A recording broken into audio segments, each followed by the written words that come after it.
Good evening. It is 6:01 on August 25th, 2026. This is a meeting of the City of Norwalk's Conservation Commission and Inland Wetland Agency. Could we have a roll call, please? Yes.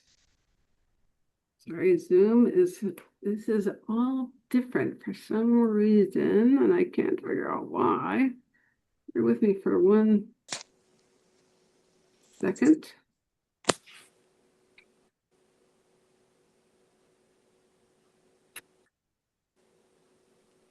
Hold on. All right, well, Commissioner Clocky, Here. Commissioner Breslin, I'm here. I'll be on Commissioner, screen in a moment. okay, Commissioner Knight, Here. and Commissioner Alum. Here. Right. Okay. Do you have Commissioner Vined on there as well, maybe? I'm here. Where? Oh, there you are. Sorry, I just fixed. Sorry, Commissioner Vinette. So you have 5, you have a quorum. Great. Thank you. Is there anyone logged in from the public who'd like to comment on anything that's not on our agenda tonight? No, I don't believe so. Cool. Great. All right. Moving on then to receipt and discussion. We'll start with S 666 25 Huckleberry Drive South. Okay. Okay, so this is a application to, sorry, my apologies. I have a new computer and it's not playing nicely with my screens. But you got a new computer. That's good. Yes, because it kept crashing. So hopefully I'll be able to stay on. Sorry, let me get back to, but things don't work as what I expect them to. So this is an application for a rear, a pool and a patio at the rear of an existing single-family residence, and associated with the pool are some landscaping and some stormwater management. And I think one of the applicant's representatives is here. Giovanni, are you able to share your screen and the site plan, or is that something that you would like for me to do for you, and you can talk the If you could do it for me, because I was just told about this meeting this morning. I thought the owners were going to do it. So if you don't mind, that would be great. Okay, would you like me to start with like the engineer site plan? Yeah, sure. Absolutely. Whatever you want to start with. Start with um,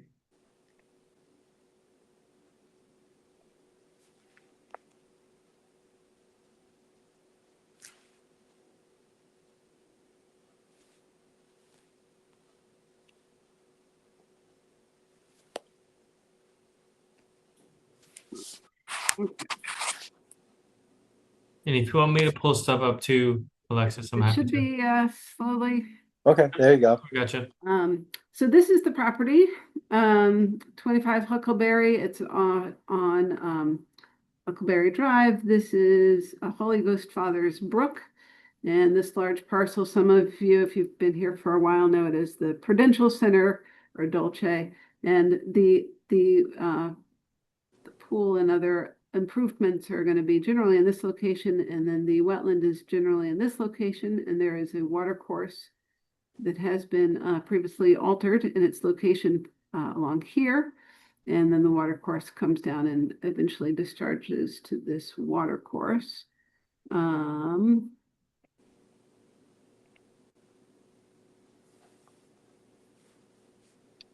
right, and so this is the site plan. So if you want to just kind of talk through what's being proposed. Yeah, we're going to do the swimming pool. I think everything's within, outside of whatever setbacks we have. We're going to do I think a 20 by 40 gunite pool, 3.5 to 8 feet deep, with a raised spa on the side spilling over into the pool. I'm not sure about the square footage of the patios, but I think the patios are like about 1,200, 1,300 square feet, if I'm not mistaken. And then the engineer signed off, designed a drainage plan, I think with Coltech systems in it, to take away whatever water comes off of the pool. I'm sorry, where's the delineated wetland? So the delineated wetland is this long dashed line here. Here, it kind of gets lost in there, but something like that. Okay. And the, So unfortunately, I couldn't draw on it. It's a signed, e-signed plan, so I couldn't like highlight it. And then the water course is here. And the water course predates the 2006 application? It does, yes. The water course begins with the discharge of stormwater that I suspect the stormwater pipes kind of collect other lost wetlands from long ago, intercept groundwater. And it becomes an open water course on the property up approximately here. It is an intermittent water course. Its location from about here to here was altered in that 2006 permit. Interesting. And then the wetland area is after this kind of historic kind of fill area and is approximately here. so do we have an idea of where a 25, 50, 100 foot, is this water course, right? Or For both a wetland and water For both. course. Yeah, we should be able to find some sort of dimension.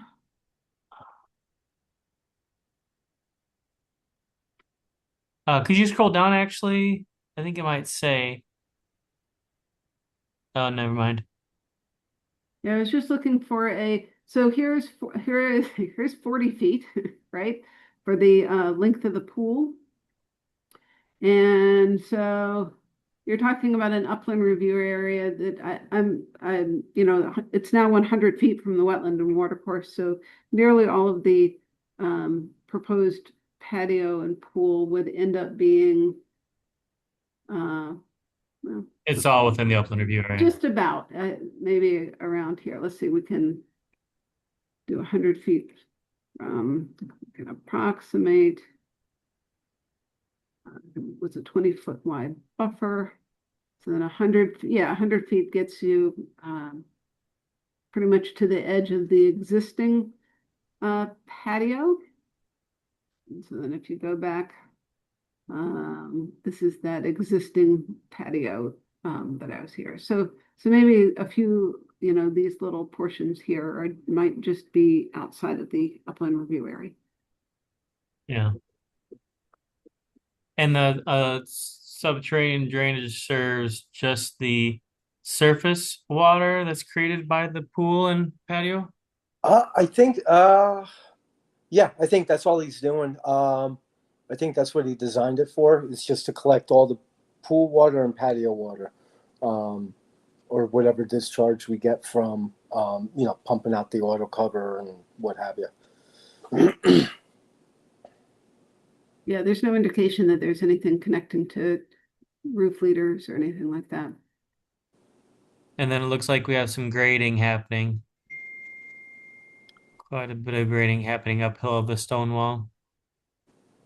Right, so you have a stone wall, which is a low retaining wall. Yeah, I think that one's just going to be regular boulders, a boulder wall, not a cemented wall or a traditional stone wall. Dry laid stone.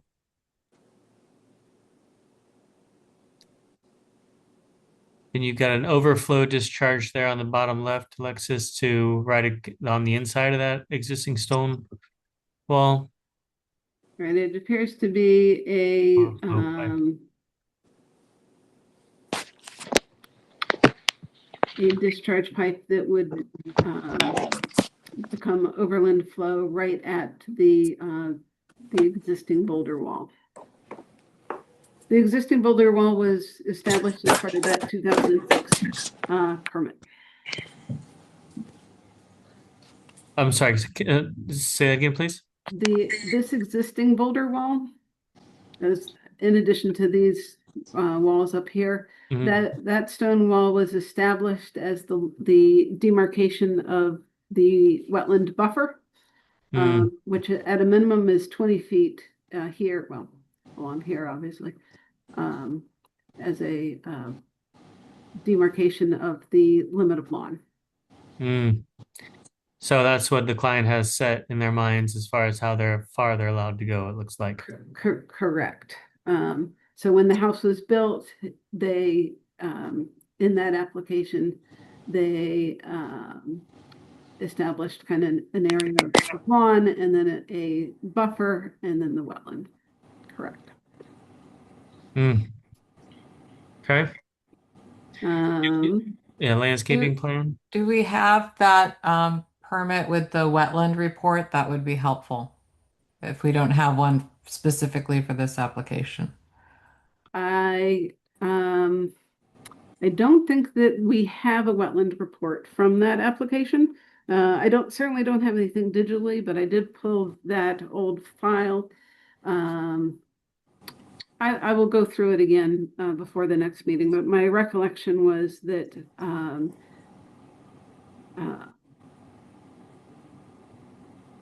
the application that was approved was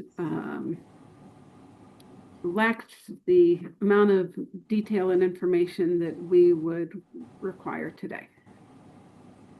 Well, on that note, I think commissioners, are we interested in a report from a soil scientist to indicate any effects that this proposed design may have on the adjacent wetland? You're talking a professional wetland scientist to Oh, I'm sorry, opine yes. on the impacts Yes. Okay. Yes. So No, not I'm sorry. necessarily the soil. So there was no professional wetland scientist to look at the impacts when the house was developed. There was a soil scientist that delineated the wetland. Sure, the delineation. Sorry. And this limit of the boulder wall is what the previous commission had approved. Got it. Are we closing the doors after the horses left the barn? I guess is maybe the Yeah. question I'm asking.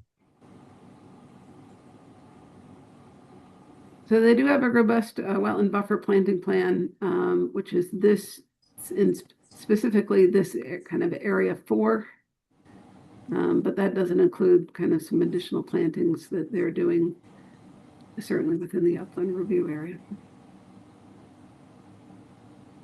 I think we really, number one, I mean, just visually, it would really help me to see some lines drawn on a plan so that we can better, it's like, it's a little difficult to look at this and evaluate when there's, the 25-foot or 50-foot from watercourse and wetland are not delineated. I understand that there's already been development. We already have a permit for that stuff, but just for context of this discussion. Okay. Yeah, I agree. So add the upland review area. And dimensions. I think it would be helpful to have the wetlands and the watercourses delineated. Just So They are. yeah, so they are here. I can ask them to make Just it a not very clear. more clear line. Or are you talking? But I guess the question is, how were those delineated if they weren't done in the building permit and we don't have on who did that? I mean, where's the record of that? I misspoke earlier, so correct me if I'm wrong, Alexis, but we did have a soil scientist confirm the location of the wetland soils as part of the 2006 application. Yes. And so That is those my are recollection. So there was a report from back then. Yeah, so those are legitimate as far as we know, Catherine. But what we didn't get back then was a report from a professional wetland scientist to opine on the potential effects to the wetland, which should have happened theoretically or could have happened back then, but They did not. so commissioners, any other questions you want to bring up now? Anything else you would like to see on this application before we look at it even more closely? And just to clarify, I do want to say that it is to scale and they do have dimensions. They just don't have where the upland review area is. So be it. I guess it would be helpful to tonight. get the markings more clear, like just in terms of the understanding a little bit about the soil piling that's happening, and also what is kind of the chemical mix of the pool and what is their filtration or how is that, because that's going to have an impact going into the wetland of Uh, having. I'm sorry, the filtration, it's a closed system. We use cartridge system. We don't do any more backwashing or anything. Everything stays inside the pool. Chemical wise, we use chlorine or salt in it. So that's like what everybody else is using. The concrete, it's concrete. It's going to be acidic. It's going to be whatever, especially the new concrete with the crushed limestone. It's bleeding limestone all over the place. So I don't know what to tell you on the chemical wise. It's just we're just using regular chemicals like every other pool for the last hundreds or 50, 60 years. Giovanni, just if you could about the back flushing and all that stuff is a bit outside of my wheelhouse. Our goal is to when we get an application, you get all the relevant information written down because that way if anybody asks questions later, it's all there and we don't have to go back to saying, oh well, they said at this one meeting that they were going to do this and whatever. So Yep. just any additional information that you can provide as part of the application is helpful Okay. to specifically like address the intent of that concern. Okay. I would also be curious to know, if there's any way to just keep it uphill even farther than it is now, away from the wetland, even though that stone wall did sort of delineate the go and no-go areas 20 years ago. Yeah, so they are back from, so this is that wall. Yeah. Right, and this is their equipment, the new wall. Yep. They are bound by, this is the zoning side setback line. Yep. Okay. Any other commissioners have thoughts or the applicant has anything they want to add at this point? So we can't do anything tonight. This is just us taking it in and we'll look at it more closely in just over a couple of weeks. Okay. Okay. And do we need to do another meeting to get an answer, or is this something that Oh, yeah. Well, I mean, if you have questions about what the commissioners have said on this call, you're always welcome to contact Alexis. Okay. But we're not allowed to do anything other than talk about it tonight. Okay. And so just to clarify, commissioners, you're asking for the applicant in their engineered site plan to, let's see, I think this.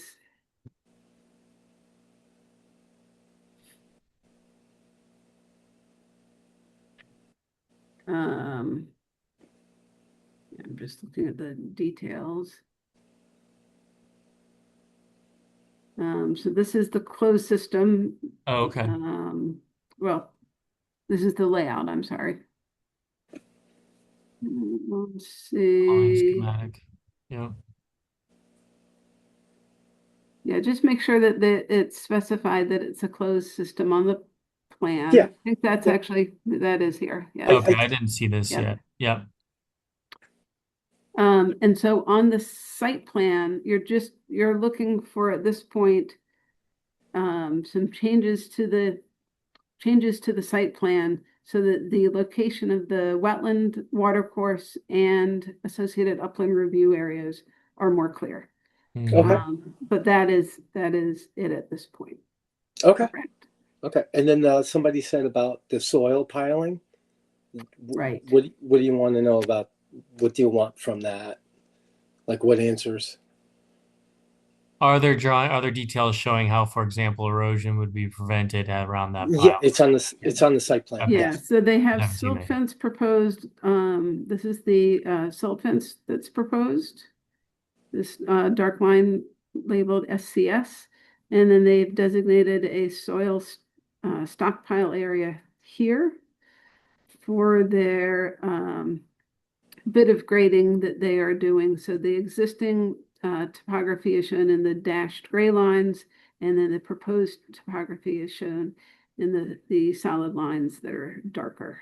And so no significant changes in the topography, but definitely kind of within the area of work, kind of a smoothing of the topography. So here's, for example, the 228 contour, and they're proposing to do some Straighten it out a little do bit. some fill, right? Yeah. And the same for right now there's at least I think this was actually removed. Previously this was a pile of dirt left by the developer, and it just kind of fine grain and smooth out the grade. Okay.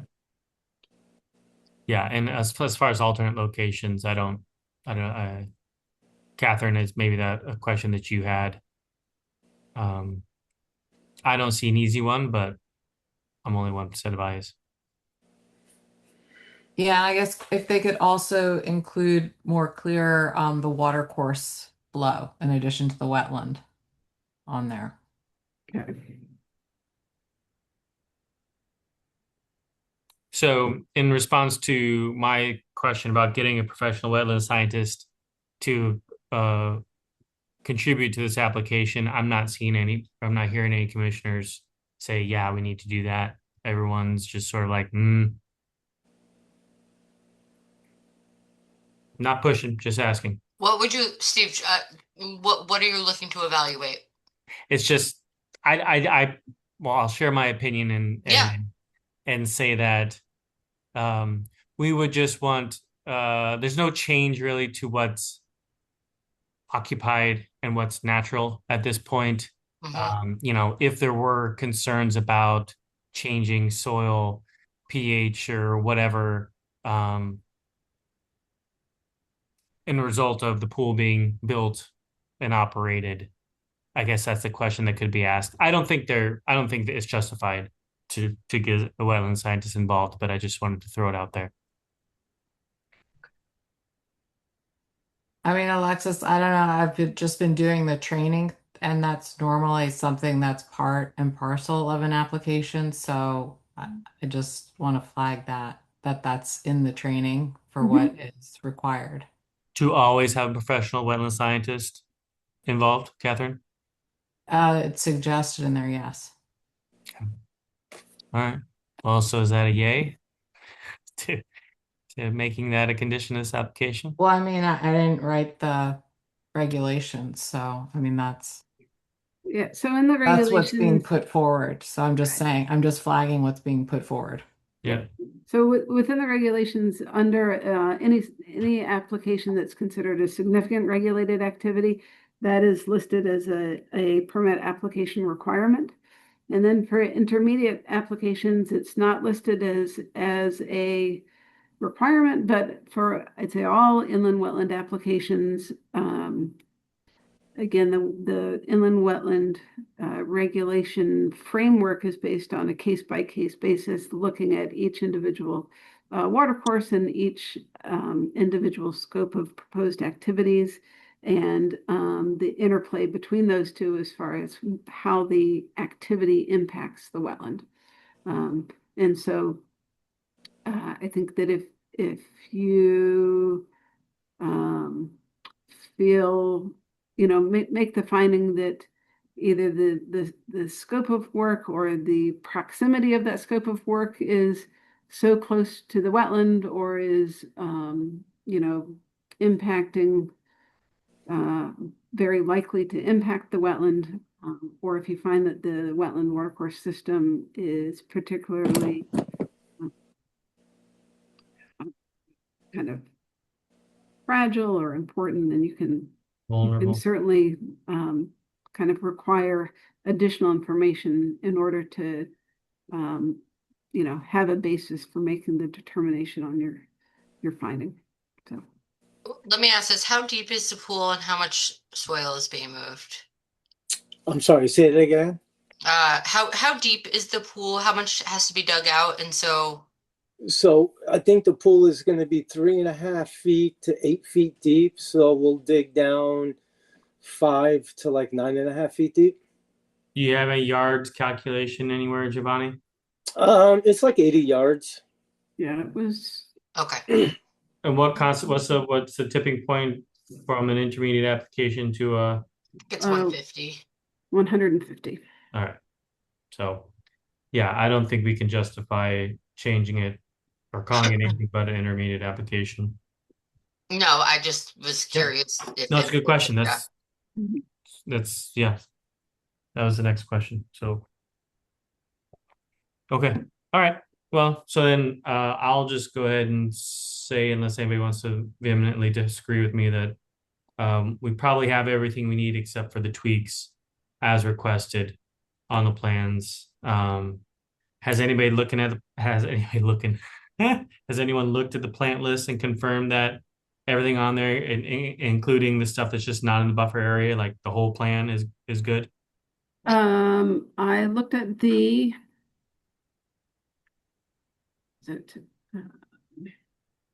I just saw it. I kind of focused on the wetland buffer and things that are closest to the wetland buffer. Not all of those plants are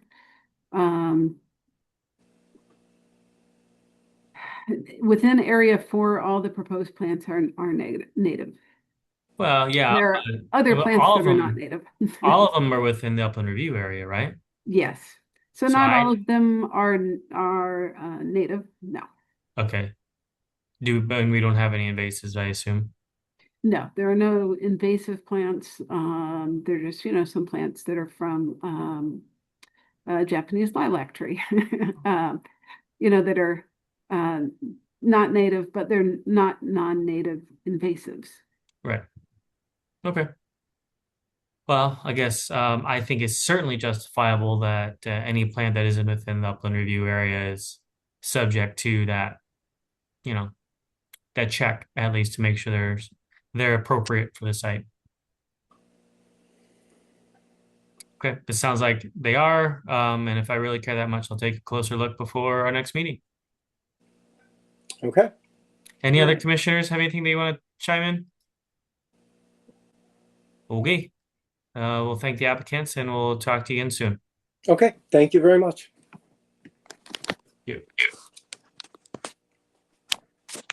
Okay, moving on to S26-667, 241 West Norwalk Road.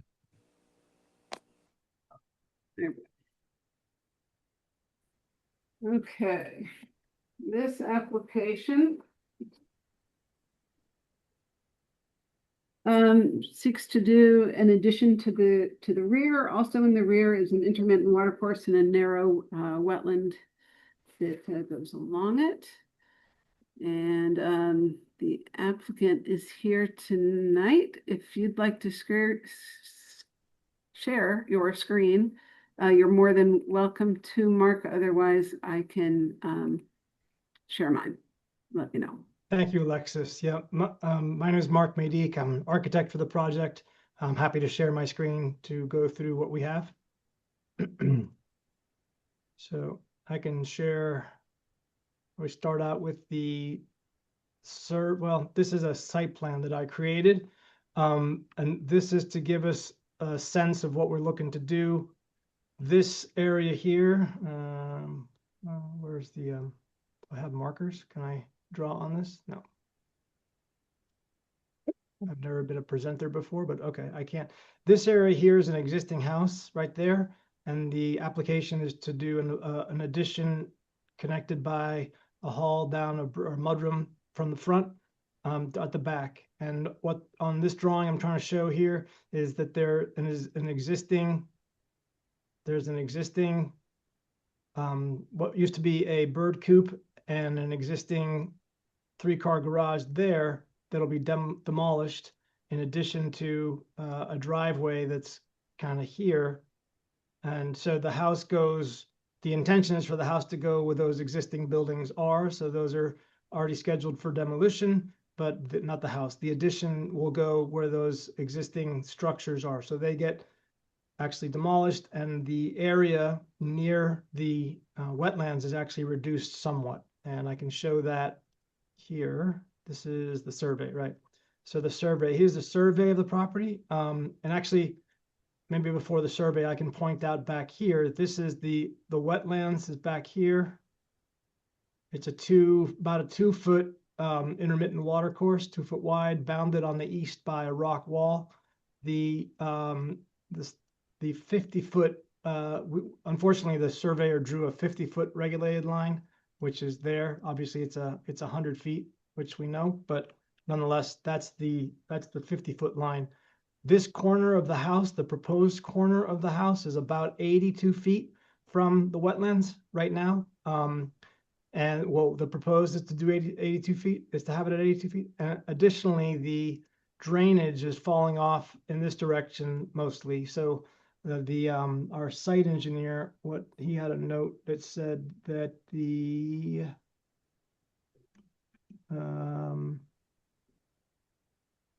I had a note here somewhere about the drainage, but the drainage mostly does not go into the wetlands anyways. So in addition to that, I have a site plan for the septic and a site plan for the drainage. And the drainage is going to be handled by underground Cultex. And I have some photographs showing what's there now. So right now, this is that stone wall that I just mentioned. The other side of that is the wetlands, and the addition is going to go back in this photograph, kind of taking down this red shed and part of the driveway. So it's still going to be pretty far from that wetlands. Additionally, what's there now is lawn. It's just all of it is lawn. So here you can see that basically where that stone, this pile of bricks is here, the addition wouldn't go beyond that regardless, and it's pretty flat. Let's see if I have any other interesting photographs. Yeah, this one probably also. So again, the addition is back over here. On our plans, we have the sedimentation control notes. So our plan is to keep that well protected from the wetlands. What else did I have here? I think that may be everything. Let's see. There was a note from my civil engineer that the HydroCAD analysis shows peak runoff rates are not increased for the 2 to 100 year storms. We got a Cultex system, which are gonna capture the roof runoff, and the drainage pattern will be unchanged. Mark, does it have a basement or a crawl space or a slab on grade? It's a basement. Basement, okay. Yeah. The house has a basement, or the addition has a basement. The patio, to the extent there's a patio, would be just slab on grade, of course. Yeah. And then I have some note here about the wetland soils, which are Charlton fine loamy sand. Don't know what that means. Anyways, that's kind of the gist of what we're looking to do. We feel that it's actually getting a little bit further away, that the structure itself is getting a little bit further away from the wetlands than the existing 2 structures and driveway, and that we're planning to just be more mindful of the wetlands, I guess. That's what I got. Thanks, Mark. Commissioners, any questions? Oh, Mark, do we have a landscaping plan? No, sir. There will be one though, I assume, eventually. Well, to the extent that that there's an option, the owner just wanted to put the lawn back down. Okay. Yeah, Right now it's driveway mostly, or a good portion of it is that right? Right now it's driveway and building, so I can show you actually here. Catherine, you want to throw your question out there too? Yeah, I just wanted to understand. So behind the wall is a water course, or is that, and then is there wetland, or is it just, we're just talking about the water course? Wetland and water course. It's I have the Good. Do you have any pictures of the water course or the wetland? Because just from the pictures, it looked like it was lawn. So I didn't. I have actually I have the soil scientist report, and I can show you a photograph that he has of it. I mean, it's not, yeah, well, I'll show you what he has. So this is it. I mean, that's what we're calling the wetlands there. So it's basically, it is grass now, but there is some wetland soil underneath it. Tamed wetlands. Dry intermittent water course. So I think for me, I'd like to see a landscaping plan to address that for the water course, so it's more appropriate wetland plantings. You're talking about within the wetland area. Yeah, within the wetland, I don't think that lawn is particularly helpful. Do we run the risk of doing more harm than good by getting in there?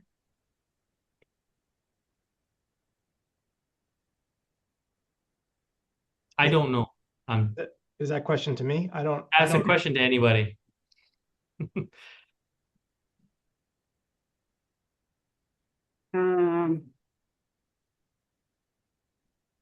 I don't think that I mean, do you have a amount of plants that you kind of have in mind? Right, there's a good picture of it. So there is this kind of small area where they kind of access further back. There's knotweed. But then the rest is so the portion behind is not wetlands. Just to be clear, what's in the background is also upland. The wetlands are pretty much the width of this piece of board. And that's it. It's actually, Alexis, I think it's about Or less. half the width of that board, by the way. Yeah, that was being generous. And I assume this bridge is just to get a lawnmower over to the other side. Probably, or does it I believe so. doesn't matter, but yeah. Okay. I mean, it's access either way. I think the homeowner actually uses the back. That if you look at the site plan, that water course Oh, it goes pretty deep. Sorry? The property goes quite a Yeah. bit farther back Yeah. in 160 feet more. All right. Other commissioners have I thoughts guess on it's just a whether question of filtering. I mean, it's going into the water when it's, even if it's intermittent, filtration is a really helpful tool, especially when you've got lawn and you're doing a lot of additives to a lawn. Part of the reason for the buffer area is to protect and to filter the water, because we wind up with issues all over down course of it by a lot of dead zones in the water and things because of the over nutrienting of soil and the runoff from lawns. So that would be something that would be helpful to remediate. so Mark, maybe is that something you could propose to the client as what am I, Something to consider. I'm not 100% sure what's being asked of the Yeah, client here. so I think they're looking for a landscaping plan that provides a minimal amount of mitigation to the portion of the wetland and watercourse that is to the west of that wall with some native So planting. basically what you're asking for is in the wetlands to replace what's there with wetlands plantings? Is that what, that, Yes, and some Yeah. of the area that there, if you move your cursor kind of to the right a little, yeah, kind of that the lawn area. So that area and then that lawn area that you showed, just reducing that the lawn area on the west side of the wall in your photo that kind of went from wetland number 12 and kind of followed that 165, although not quite that far back, that 165 168. contour, 168 contour. So between flags number 12 and 13, and then make an arc that parallels that. Yep. Yeah. You got it. I Yeah, think to that have that- buffer plantings on either side to allow that filtration to happen of the runoff from the lawn.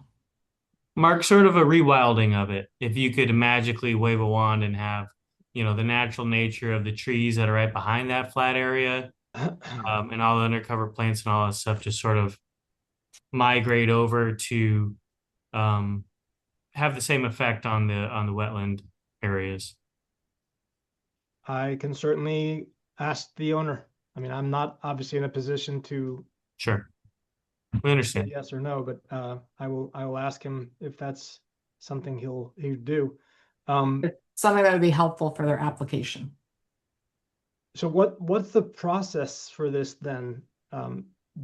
What does that look like? I have to get I would have to get a landscape architect to show those plantings and then Mhm. come back before the board. Yeah, not necessarily, but you need to at least come up with a, it doesn't have to be a landscape architect. It needs to be a plan that's legible and to scale that has like a schedule, a planning schedule of species, number, size kind of thing. You're more than welcome to stop in our office, Well, or I can flag I- ones that have been done that are up on our webpage for you. My question is rather, And then- Hold on a second, Mark. Why don't you let Alexis finish, The please? procedure or well, my process. question was rather, would it be possible for staff to approve this subsequently, or does this have to come before the board again? I'm asking. Yeah, the process is staff doesn't approve anything. It's the commission. And right now you've got 5 commissioners. You can see all of our names. You may get a different mix of commissioners at your next meeting or the meeting after that. So, and you just have to have a majority of commissioners vote for approving the proposed plan for it to be approved. So what you're hearing is some concern from some percentage of the commissioners that basically the chances of them voting to approve this application are going to increase if you can do something to bring that wetland back closer to the way it naturally wants to be. Now, I may not feel that way, but I may be replaced by another commissioner next time you come, and you may have a majority of people who think that's an important improvement to make to the design. So it's kind of a roll of the dice for you, honestly. If you're thinking like, oh no, I think most of the commissioners are on board and I don't need to do that, then fine, don't do anything. But if you're concerned that, next time you may get a different mix, and today there's no big alarms going off, but next time there might be, then, to avoid that, you may consider putting an insurance policy in place and maybe addressing that concern. It's entirely your call. We're not trying to like bully you into anything. I also want to add that for tonight, this is the receipt of the application, so the agency cannot make any decisions tonight, no matter what. By statute, they have to wait a minimum of 14 days before they make a decision, and that's why they meet twice a month generally. So their next meeting will be September 8th, and that will be their first opportunity where they their first opportunity for a decision. And so Understood. before September 8th, Yeah, just circle back and I can show you other plans. I think I think a modest planting plan, it doesn't need to be done. We have a lot of native wetland plant lists. So we have a lot of material that you or the homeowner or their artistic neighbor, could come up with. Okay. Pretty, And you're talking about this area here roughly, right? Is that just to confirm? Why don't we go back to the picture if you don't mind, Mark? Which You take us picture? back to that picture that showed taken from behind the wall, or actually right at the as you're about to walk from the main. Oh, there you go. Yep, perfect. So we're basically talking about, everything on the back side of the wall that's grass.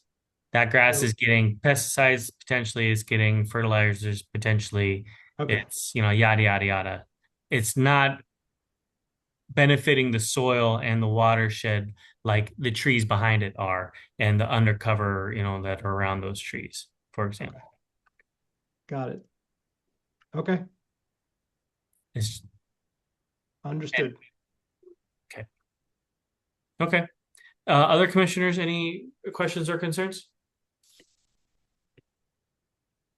Okay. All right. So yeah, Mark, definitely don't hesitate to reach out to Alexis Okay. with questions. Get that 50-foot upland review area changed to 100 feet for us, please, just for fun. Okay. And we'll see you second Tuesday of September, whenever that is. Okay. Thank you, everyone. Have a good day. Thank you too. Bye-bye. Okay. S26-668-12 Buckthorn Brad. I think that's supposed to be road. oh, sorry. Yes. Buckthorn Road. So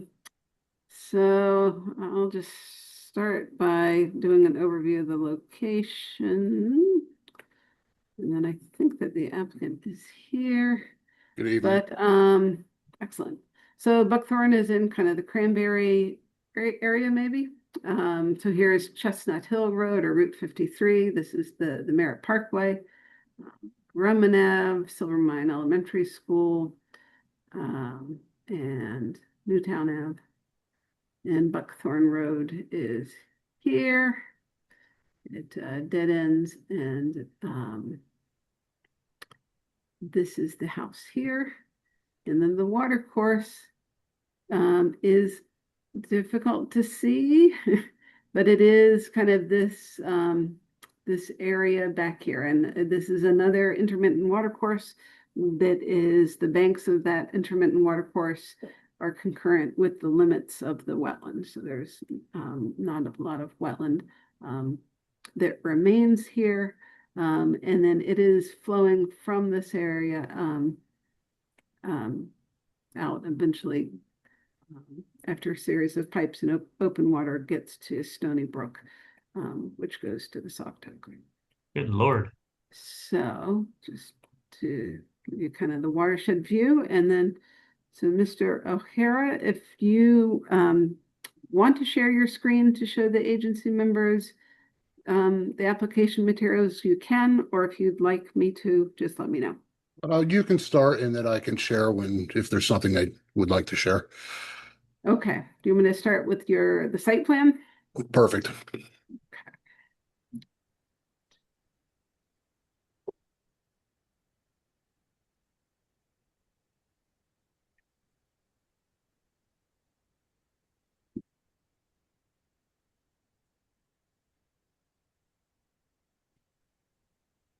Okay. So here's Buckthorn Road. Here's the rear of the property.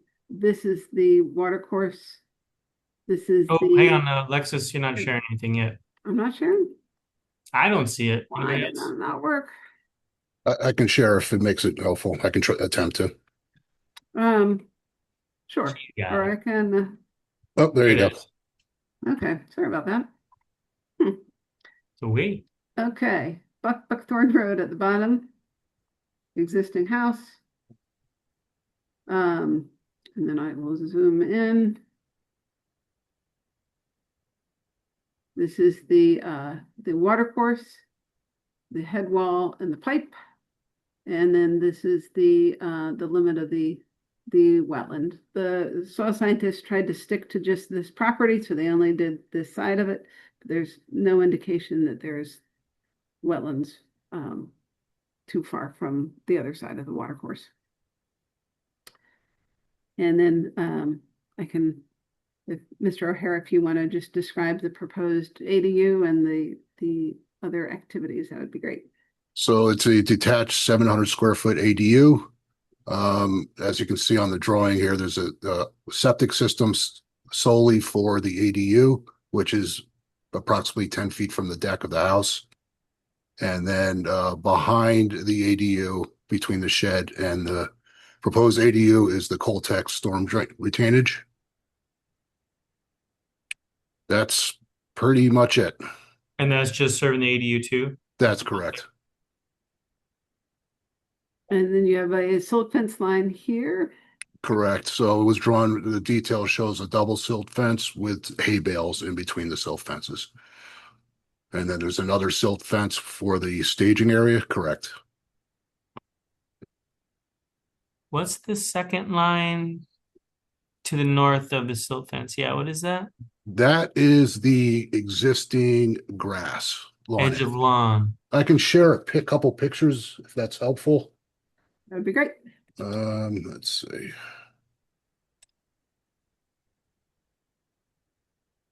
So this, can you see that? Not Not yet. yet. Oh, why is it not sharing? How about now? Whoop, share. Hey man, Alexis. Oh, I was gonna say Alexis got it on her It's second working. try.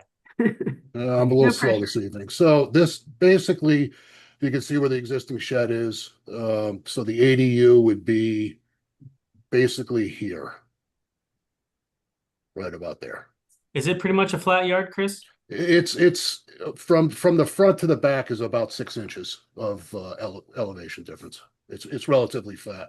It's a little lower over here, but the rest of it's fairly flat. Where the ADU is going, it's relatively flat. How about the proximity to that tree there that's on the property line to the left of the shed? From this tree to the edge of the ADU is roughly 22 feet. What's the canopy of that tree? That's a good question. I can't answer that right now. It's That's the probably first thing- probably close to the same, roughly. Yeah. That's the first thing that jumps out at me is that, you'd want to be careful because that tree is contributing something to 100%. behind. Agreed. And so, 100%. Looks like the yeah. canopy's at about 20. Yeah, that sounds about right.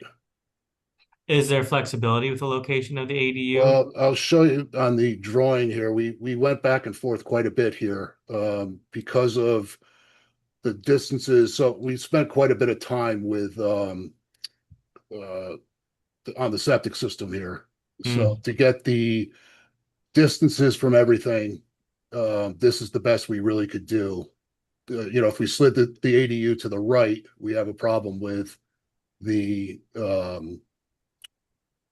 the storm the septic system Because it's too close to the house or what? Yeah, exactly. And then where the water is that's servicing the ADU, it becomes another issue. We were thinking about pulling it a little bit forward, but then there's an in-ground propane tank roughly here. So we're already getting pretty close to it with the septic tank. So we're in a bit of a tight spot here. I even spoke to Wayne about moving these Coltex to over on this side. Yeah. And he mentioned the tree as well, that we just been getting way too close to the tree. So What about the east side? this side, Yeah. we'd be too close to the septic. Okay. And the septic can't go farther out to the east. To this side? Yeah. I don't know. I'd have to run that by the septic installer. I knew Sean Duffy was out here quite a few times laying this out. And this is really the best Yeah. scenario we could come up with to make everything fit.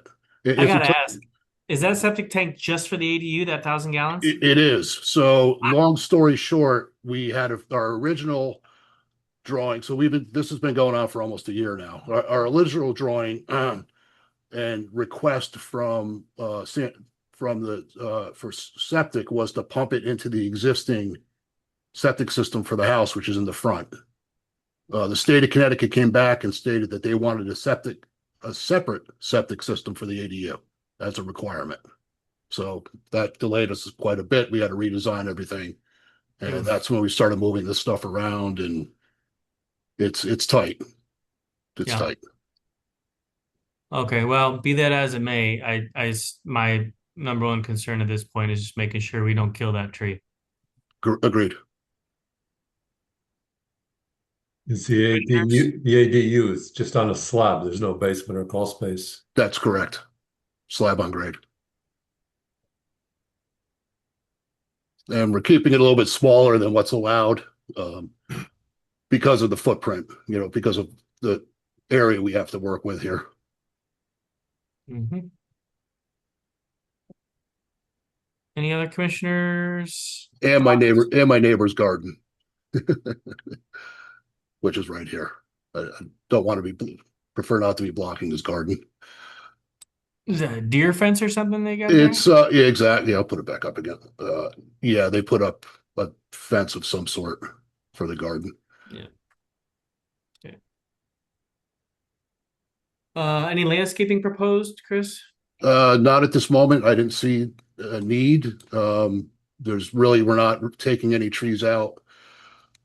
It's simply grass that we're taking out. Right now, the back is pretty well, there's old bushes back here that are covering the ditch. So I don't know if adding would do any benefit or not. So that's Adding plants? yeah. So Are there that's, any invasives back there? I'm sorry, are there any what? Invasives? I don't know enough about plants to say one way or the other. All I can say if we've been here 17 years, they've been there the 17 years. That's all I can say. Everybody's comfortable. Okay. Apparently, they're thriving. Heather, Paul, Catherine, Elise? I'm good. Nothing to add. What was that? Said nothing to add. Nothing to add. Okay. All right. And Elise, okay, nod her head. Chris, so you may have heard from the last couple applications. This is strictly a receipt and discussion. We can't move it forward tonight. Understood. So yeah, the due diligence about the tree and confirming that the proposed work is outside of the footprint of the canopy, and that includes excavation. And I'm assuming, are you putting 4-foot footings down in the ground for this slab on grade? Yes, Yeah. So you're going to be digging a decent hole. correct. Um, In that corner, yes. I mean, I don't know if such a thing as a limit of disturbance would be nice to have shown on the plan. So they do Alexis? have one. Right now it comes right up to the property line. Can we pull it back up real quick, please? I can try. Turn my lights.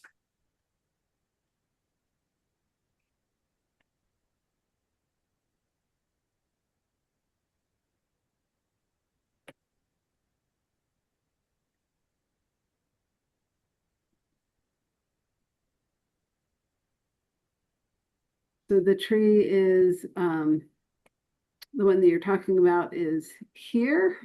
Oh. Right? Here's the shed, and this is that it's not a huge tree. But you see the shadow of it there. Yep. Yeah. Okay.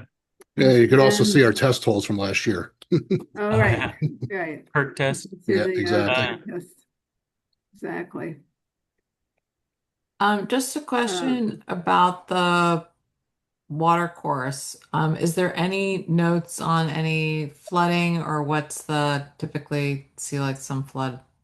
On our property, if I can speak for our property, we don't flood. We're probably at least a good 4 feet above the bottom of that.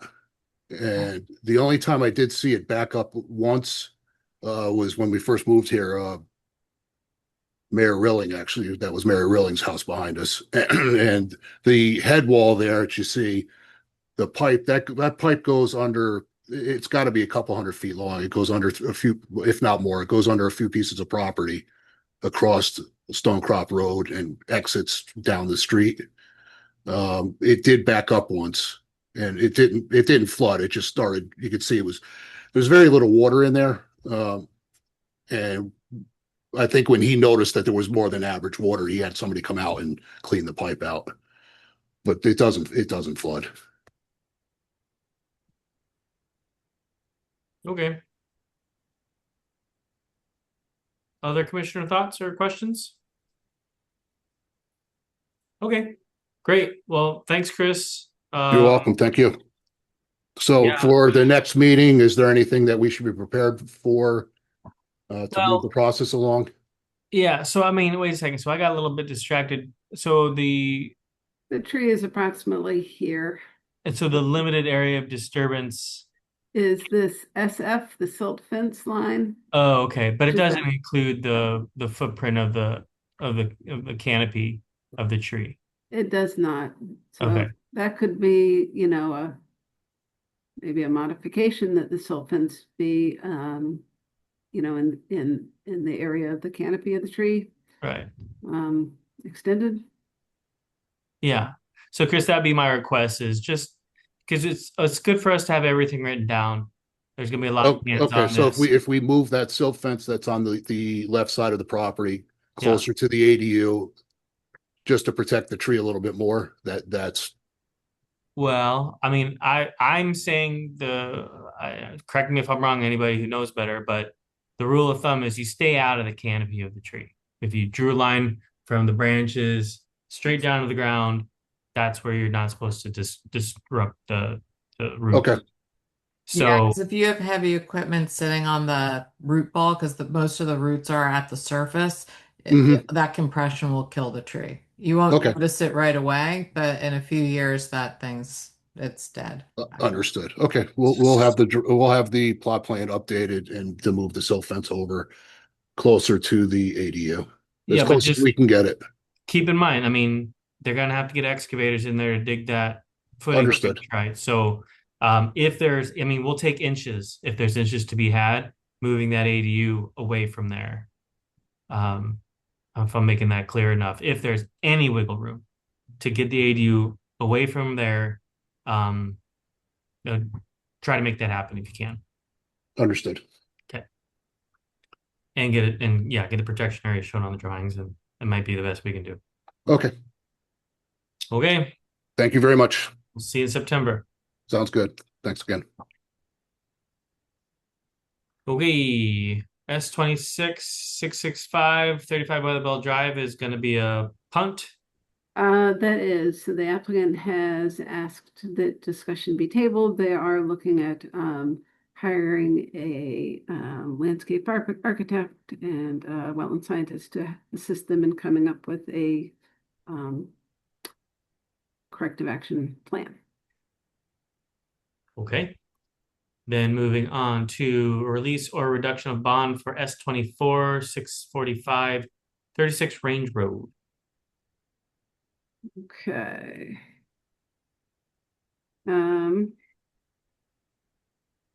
So let's see. So this is a bond release. So they're seeking release of a bond held for corrective action work at their property at 36 Range Road.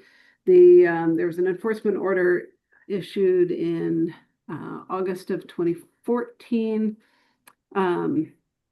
And then this wetland permit was issued in February 2025 with a bunch of conditions. So as you know, typically when there's clear compliance, I'm just going to say, staff recommends release. With this one,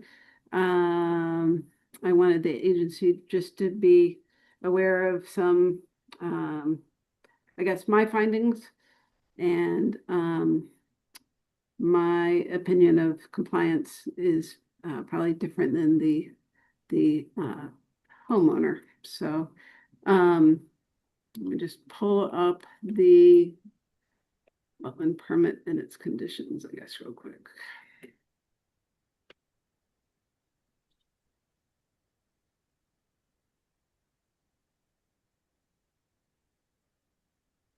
Okay, so this is the 2025 permit, which again was a corrective action filling and landscaping within and adjacent to both wetland and watercourse. And so first condition was done by staff. That's fine. The applicant did post the required bond. They did submit a revised site plan, I believe in August. Let me just kind of get the timeline here.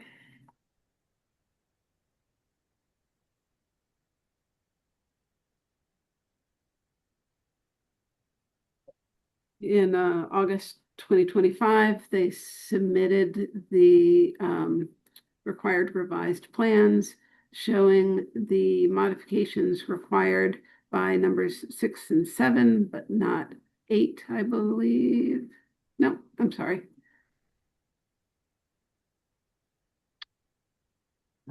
It included all of 6, most of 7, and it included 8. And I'm sorry. No, I I'm missed the sorry. part. I'm wrong. So most of 6, all of 7. The thing that it didn't include was the removal of the treehouse, which you'll see when I show you some photos. Then number 4 required that all the fill within the wetland and within the buffer be removed. And there was some removal of the fill material.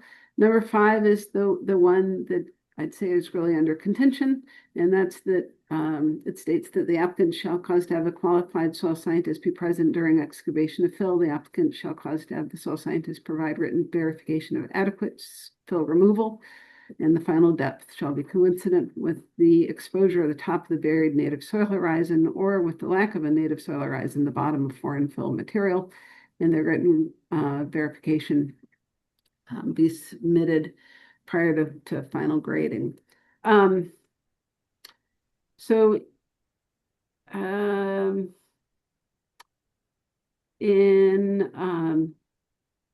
Like I said, in the summer of 2025, we received the revised plans. And in that same month, in August 2025, the bond was posted. And then in May 2026, we received an email from the homeowner saying that they've attached the report from a soil scientist showing that they've removed the material and that they're waiting for the plants to arrive. So we didn't know that they were doing the work. But they provided a report. So I'm just going to move to. Oops.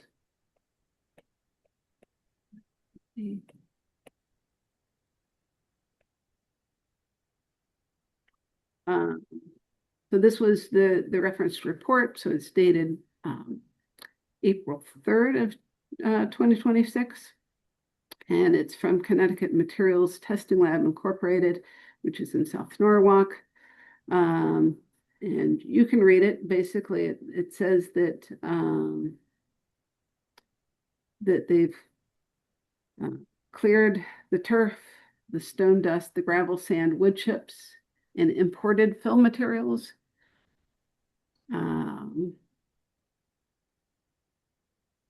I confirm that the excavation has reached down to the original native soil layer and that it meets the required grade. And it was signed by a professional engineer. And so I wrote back to the homeowner and stated that it appears that the reports from a professional engineer, and while his observations are helpful, he's not a soil scientist. Please have a soil scientist provide the confirmation prior to doing more work, and attached a list of soil scientists. And that's when we kind of went back and forth about what is a soil scientist. And the homeowner replied that he is a PE as well as a soil scientist. And I've attached the document we referenced to confirm his qualifications. And what he sent was, this is published by the state of Connecticut, and this is a document defining soil scientist qualifications for the state of Connecticut as it pertains to the Inland Wetland Act. And you can read that real quickly if you want.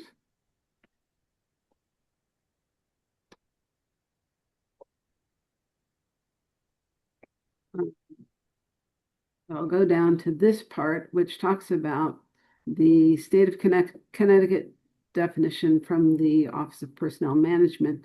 Talks about the qualifications that are standard for soil scientists. And so that's either a degree in soil science or a closely related discipline that includes 30 hours or equivalent of biological, physical, or science, with a minimum of 15 hours in subjects that include kind of a list: soil genesis, pedology, soil chemistry, soil physics, and soil fertility, or a combination of education and experience. However, at least 15 of these hours must be in the area specified in A above, plus appropriate experience or education. So on May 22nd, stop sharing a minute. May 22nd, a staff member and I inspected the site. So I'll just show you those photos real quickly. My observations were that the area within the wetland, it did appear that some material had been removed, but it appeared to be less than what was spelled out as 12 inches plus or minus depth to be removed on the site plan. We noted again the concern about the soil scientist report and their qualifications. It was noted that the wetland had been seeded, but it had not yet germinated when we inspected. It was noted that the treehouse remained, and it was also noted that the required number of shrubs was met. They were all planted, though some of the shrubs were smaller than the 36-inch required size. Let's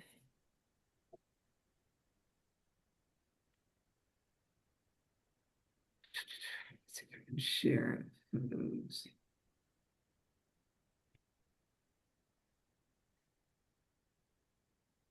Can you see photos now? Yes. Hopefully.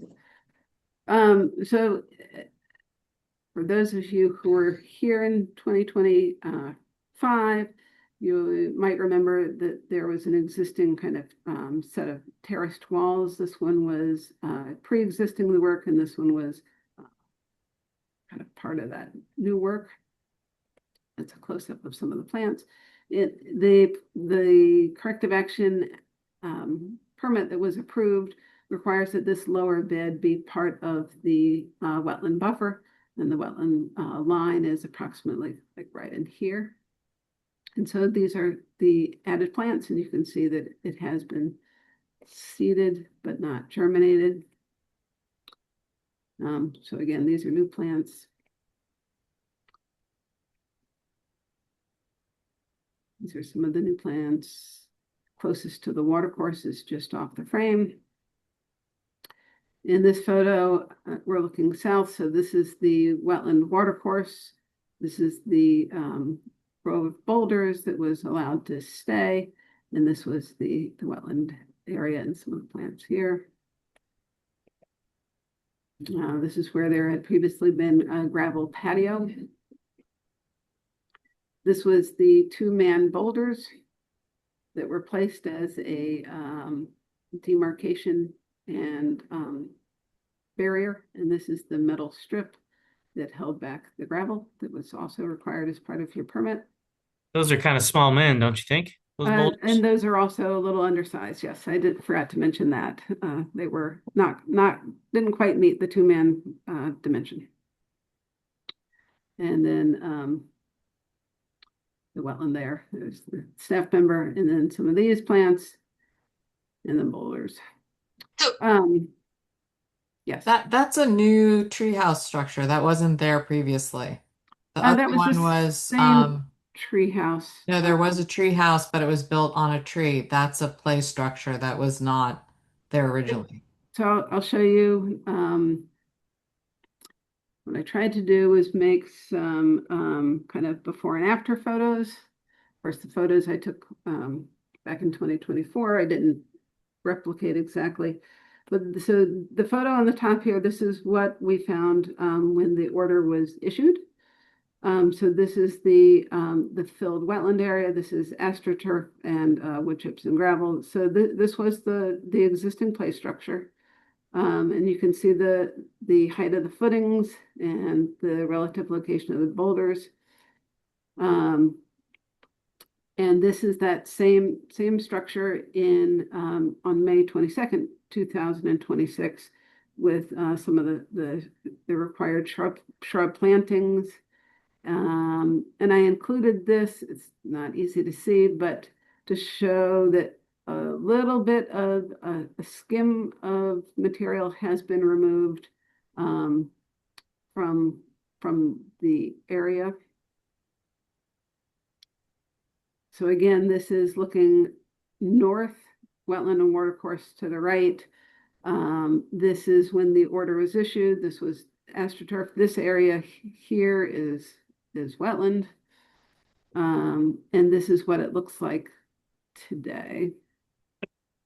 So Alexis, Yep. So I'm just trying to one of the things that we are trying to determine, one of the biggest part of the corrective action was the fill within the wetland removed. And one of our concerns is that the grade does not look very different compared to, I mean, here the boulders have a lot of overgrowth. You can see again that there has been some excavation by looking at the elevation of the footings or the end of the climbing wall, but it's not substantially different. And then just one other view, sorry, this one is out of focus, but this is that the new lowest retaining wall, the gravel patio. So this is during the order. And then this is that same slope coming down from the patio. This is the same rock. And again, there is more of the rock exposed, but it looks like the elevation of the boulders is more or less the same. And this is, again, the wetland area.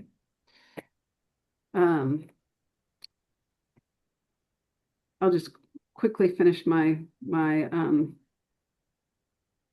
why I'm concerned that the fill hasn't been adequately removed and that the report submitted isn't from a qualified soil scientist. So I did reach out to the president of Connecticut Materials Testing Lab. I left him a voicemail on June 2nd. And I said that I asked if he could call me because I was looking for additional details regarding Mr. Fannis's qualifications and background. And that in particular, I was seeking confirmation that Mr. Fannis had in his education at least 15 semester hours needed for a soil scientist. He called me back the same day. And while I was talking to him, he told me a lot about what he did and that he and Mr. Fannis at his company were the main ones that looked at soil suitability for his firm, which again is a materials testing lab that looks at soil in the framework of is it ready for load-bearing materials to be built on it. So if you're going to do a new building, is this soil suitable for supporting the load of whatever type of concrete is being proposed? So during that phone conversation, he described what he did, but he said, but neither of them are soil scientists. So when he said that, I mentioned the letter that he had written on May 22nd. So I'm sorry, let me back up. When I let the homeowner know that I didn't think that Mr. Fannis, who's the professional engineer, was a qualified soil scientist, he sent me a follow-up letter. Oops. Nope.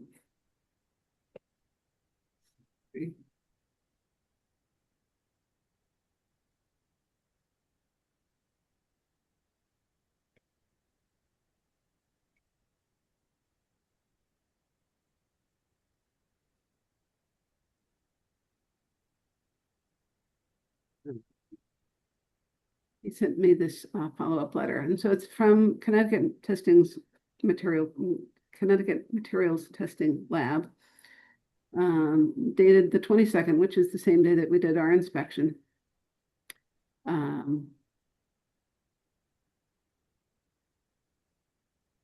With the quote from the state.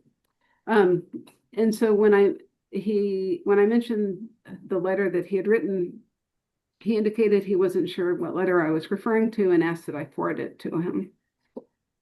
So then I emailed him immediately after our phone call and said, as I noted, I'm attempting to confirm compliance of all the conditions of an open wetland permit. In particular, I'm working on confirming special condition number 5 of the permit was satisfactorily met. I don't have any doubts about Mr. Fannis's expertise as a PE, nor do I have any doubts regarding the professional conduct of your company. I'm just trying to confirm Mr. Fannis meets the requirements of a qualified soil scientist and can verify using NCRS soil classification that the excavation occurred down to the wetland soil horizon. If you could also please confirm whether or not you sent the attached letter, that would be greatly appreciated. Kindly provide any additional information regarding Mr. Fannis's expertise as a qualified soil scientist would also be greatly appreciated. And then on June 3rd, I hadn't heard back from him, so I wrote to him again saying, sorry to bother you, but I wanted to ask if you could let me know whether or not you had indeed pinned the letter that I forwarded to you yesterday, or if you have any additional information. The property owner continues to ask for closure of the wetland permit, and I need to understand whether or not he's close to meeting permit conditions.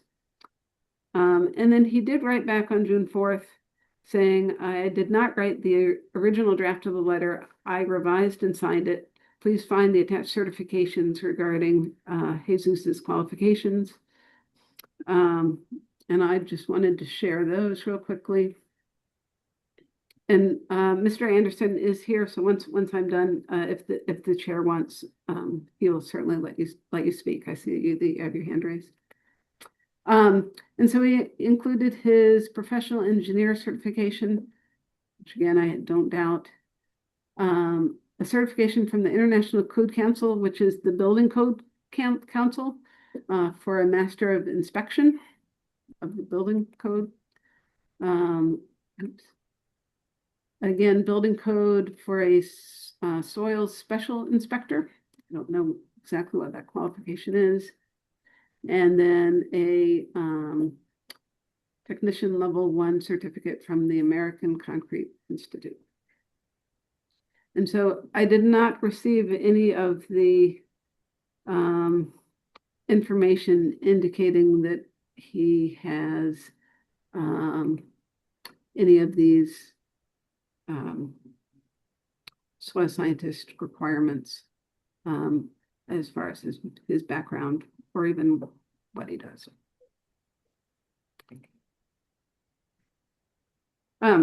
So just as an update, today I did receive an email from the homeowner, and he has removed the treehouse. He sent photos of the treehouse structure and play structure being removed and a video of a portion of it coming down. So that has been complete. So what the homeowner is asking is two things. One, whenever an order is issued and then upheld by you, notice of that order is filed on the Norwalk Land Records. And it's just a notice that that an order has been upheld. And then once that the directives of the order have been met, we file a release of that order. So he's seeking for a release of the order, so that's removed from the land records. And then the other request is a release, or I presume a reduction of the bond. Wetland permit. Find it again.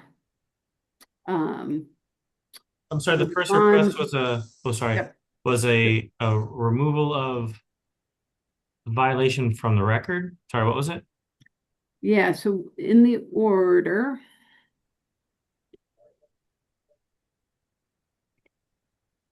Let's see, the enforcement order. It has two. So when the order is upheld, notice of the order is filed on the Norwalk Land Records. The order has two directives, and so once those directives are confirmed completed, we file a release of the notice. I have not done that yet. The two directives are: one, submit a corrective action permit application on or before October 1st, 2024. The application must include a site plan that accurately illustrates existing and so that's completed. They submitted and they received. It continues. I'm going to lose my voice, but the end of number 1 says that a incomplete or denied permit application will be considered a non-filing and doesn't meet this directive. They successfully got a permit. They're good. Number 2 is implement completely, to the full satisfaction of the Inland Wetland Agency, all restoration and mitigation activities proposed and conditioned by the deadlines prescribed within such approved corrective action permit. Right. And it is that one that I am struggling to just kind of say, yes, it all looks good. Okay. And I'm sorry, and that's for the land records. For the release of the land records. Sorry. Yes. Okay. Okay. Easy. And then for the bond, the total bond posted was $9,630. The portion held for the planting, which came to $3,970, and invasive plant management and monitoring, which comes to $2,700, shall be eligible for release following at least 2 full growing seasons after the season of initial planting. So at the earliest, that would be next October, that those portions are releasable. Okay. Then other portions of the bond are eligible for release as the work is completed and the site is stabilized. The release or reduction of the bond shall be conditioned on the compliance with the terms, conditions, and limitations established in this permit. So that's the other part that I dispute whether there's compliance or not. So there's $39.70 for getting the plants to grow for 2 seasons, which we're not Yes. even two seasons yet. Right. Was my question, sorry, that's what I meant to interject before. Yeah. Just a quick question, Alexis, was when were the plants actually planted? In mid-May 25. 2026. Oh, 2026. This year, yes, they were just planted in May. They're not even a year. So, Right. Okay. okay. So $39.70 for the plants, which have not met the 2 years. Right. The $2,700 for invasives control. You're right. Invasive plant management. Have we talked about that at all? No, we haven't. So that was added to as a condition in part because of concern about the amount of invasives on the property. If you recall, there was Yeah.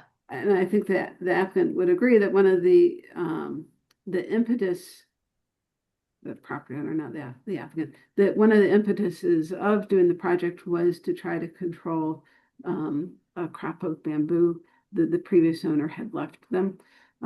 They also left them with another type of bamboo that is everywhere as well. And so I think when the application was being considered, commissioners at that time were concerned that the restored wetland area would have the same invasive plant issues. So I take that as being within the restored areas. There has to be control of the invasive plants, not the entire property, which I think would be impossible. Okay.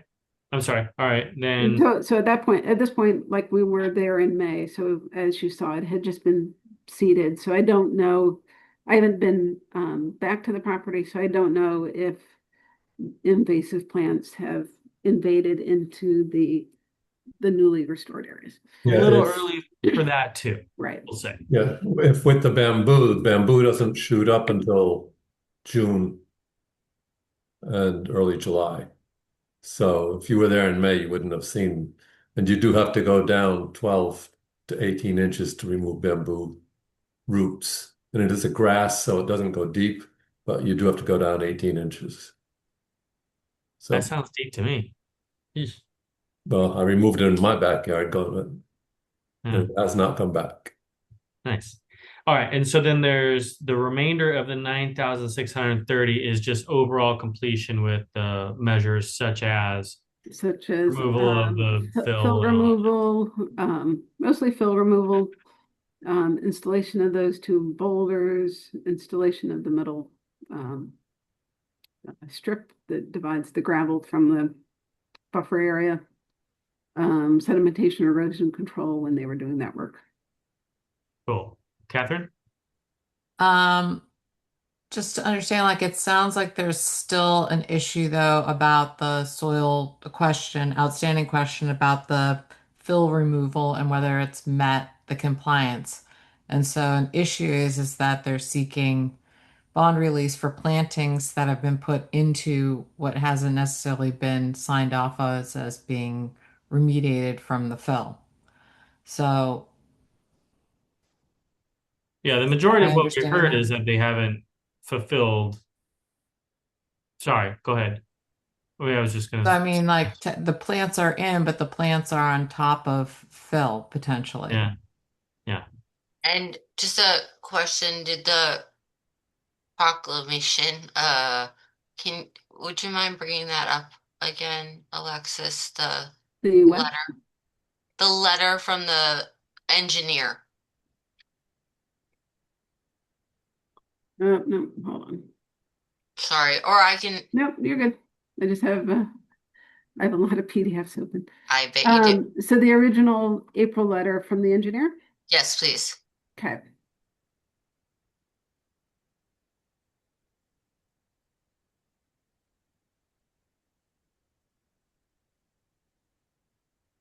So, I mean, when I read it,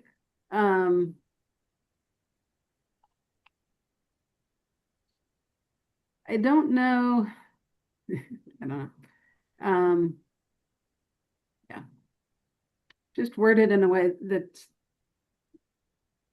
Yeah, atypical. I don't know. I've never seen a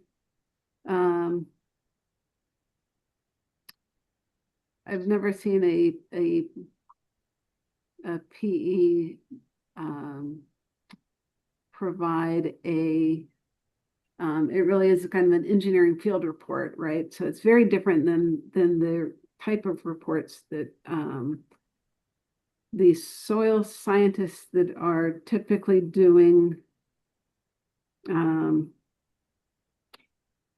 wetland delineations have a very different background than material testing. so just my question, if it's when you have it, just wanted to see if the letter said anything about them being present or at What being present? the soil scientists during the excavation. Was that spoken to? Was that Because it looked like a post-mortem to me, what he did. Yeah. Did he have any photographic evidence or No, this was all that was forwarded. that's it? So, To me, there so was nothing saying that I, so and so professional engineer even was present at the excavation But and he wouldn't even be qualified anyway. I mean, I it would like be asking ag- me to, as an architect to go, yeah. agreed. I'm just saying, in addition to like the qualifications, the letter of uh remediation, right? Like what the actual words are here were not met to my understanding. Even the words qualified and present. Catherine? I think to the extent that he's not registered in Connecticut as a soil scientist, then I think it would be helpful if we were to then see the courses. I mean, I don't think it's unreasonable to then say, please show us your course hours and course certificates. Obviously, if somebody's coming up with that opinion, it would be helpful to then say, okay, yes, we can see that you have the course requirements. I mean, it's pretty, if they can supply it to them, then they should be able to attach the underlying documents to us. Yes, and that's why I had reached out to the owner of the firm that he works for, just trying to get like his CV or something to show that he had met either of these qualifications. And I guess the question is, do we have the ability to then say, we want to get a third party or we want to get a soil scientist to actually go in and verify the compliance? It's already in the language. All he's got to do is Yeah. follow what he said he would do. Right? I mean, we already said they have to have a soil scientist, and they didn't. So, I mean, like, I guess I'm not feeling impelled to bend over backwards here because they obviously phoned it in. Right? I mean, So When was this also sent? this- That letter was in June, you said? I'm sorry, That letter was in June? the engineering letter? Yes. I received that. It's dated April and I received it in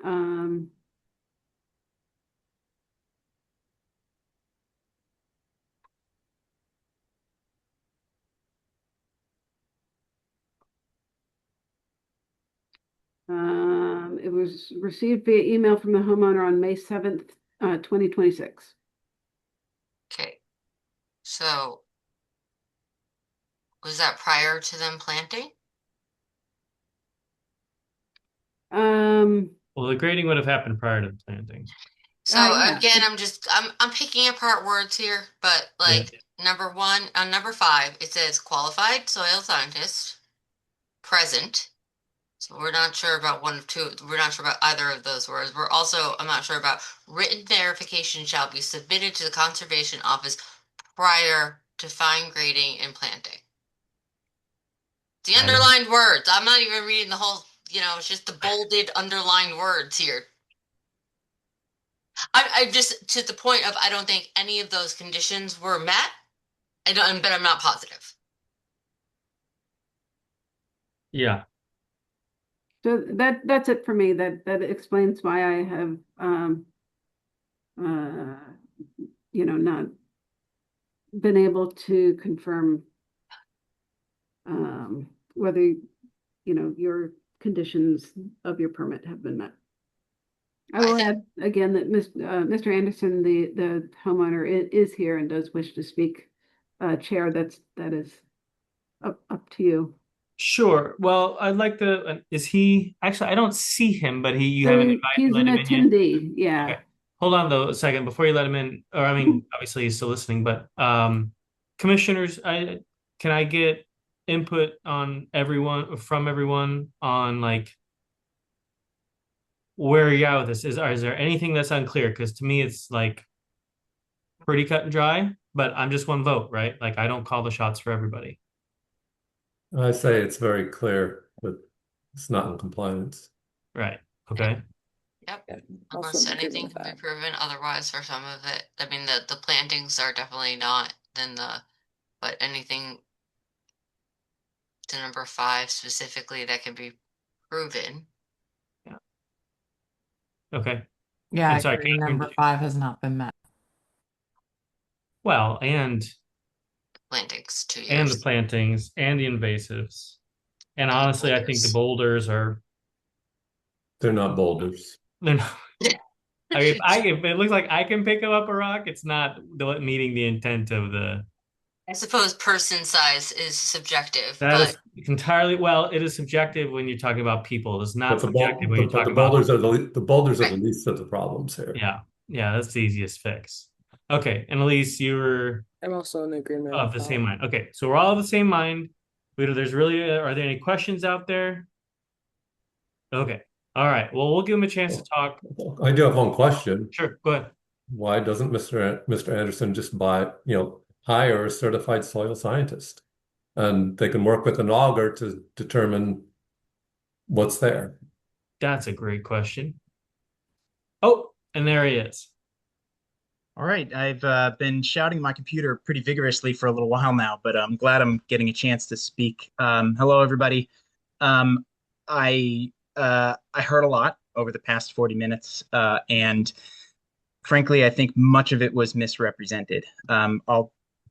Commissioner Vanette, I'll just address your point very clearly. I did hire a certified soil scientist. That is who came. He brought engineering equipment. He validated the soil removal according to the surveys, and I later was challenged by Alexis in late May and produced a letter from his company saying that he met those qualifications. Okay, stop there, Mr. Anderson, please.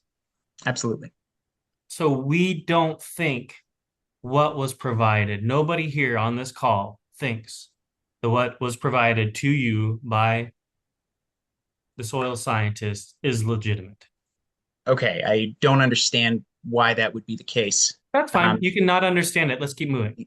Okay, great. So I solicited the services from CMTL to come out before the excavation and do exactly what the letter said. Observe the fill removal, provide verification that it had been done prior to final grading and planting. When I first met with the individual they sent out, I sat with him and showed him the soil scientist definition, the qualifications of soil scientist that Alexis showed that when you simply Google what is a qualified soil scientist, you come up with the same very basic definition. And that definition is what I sat with him. I said, do you meet this definition? And could you provide evidence or verification from your company that you do if challenged? And he said, yes, absolutely. So the work proceeded. I provided the letter from him to Alexis on I think it was a Thursday and said, hey, this is the letter from the engineer according to the condition. We're about to do final grading and planting this weekend, but here's the letter from him saying that it was done. And what was the response? She didn't respond, nor did the conditions say there was Hold a on one second, response Mr. required. Anderson. Hold on one second. Mike, okay. Can you hold on for a sec? Yeah. Sure. So you're at our, we've allowed you to speak here. Understood.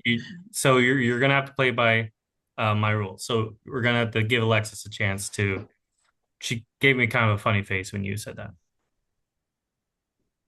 It will pull up the email.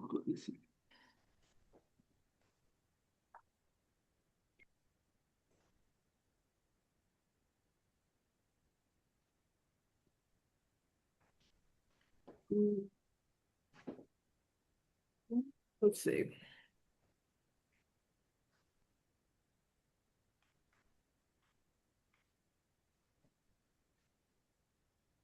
While she's doing that, I'll just apologize for how I must be sounding right now. Very frustrated. It was difficult to sit through and not be able to respond. And there were a lot of parts of that I would have happily contradicted in the moment, but nevertheless, I'm appreciative that you're giving me a chance to at least share what I saw, because a lot of what Alexis said I had never heard until this moment, and you could just stop there. Okay, fair enough. We'll just say thanks and we'll say you're welcome and let's keep going. So I received the email from Mr. Anderson on Thursday, May 7th, 2026 at 4:04 p.m. And again, this was I did not know that he was doing work. And this is the one where he says, I've attached this note from the soil scientist showing we've removed the material. The remaining wetland plants should be arriving by the end of the day from various vendors. We procured wetland grass seed specified and kind of continues. And so then I was not in the office on Friday, May 8th.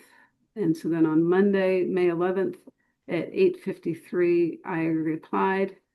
And that was the one that I had read earlier that said, thank you for the report and the update. It appears that the report is via PE. While his observations are helpful, he is not a soil scientist. Please have a certified soil scientist provide the required confirmation prior to doing more work. The list of Okay. scientists is attached. That seems pretty legitimate to me. Mr. Anderson, are you gonna spend our time to say that she's fabricating that? No, I sent this note on Thursday and said I'd be seating over the weekend. And after the weekend was over, she said what she said. That's fair. So as someone who does inspections for a living, that was a bad decision for you.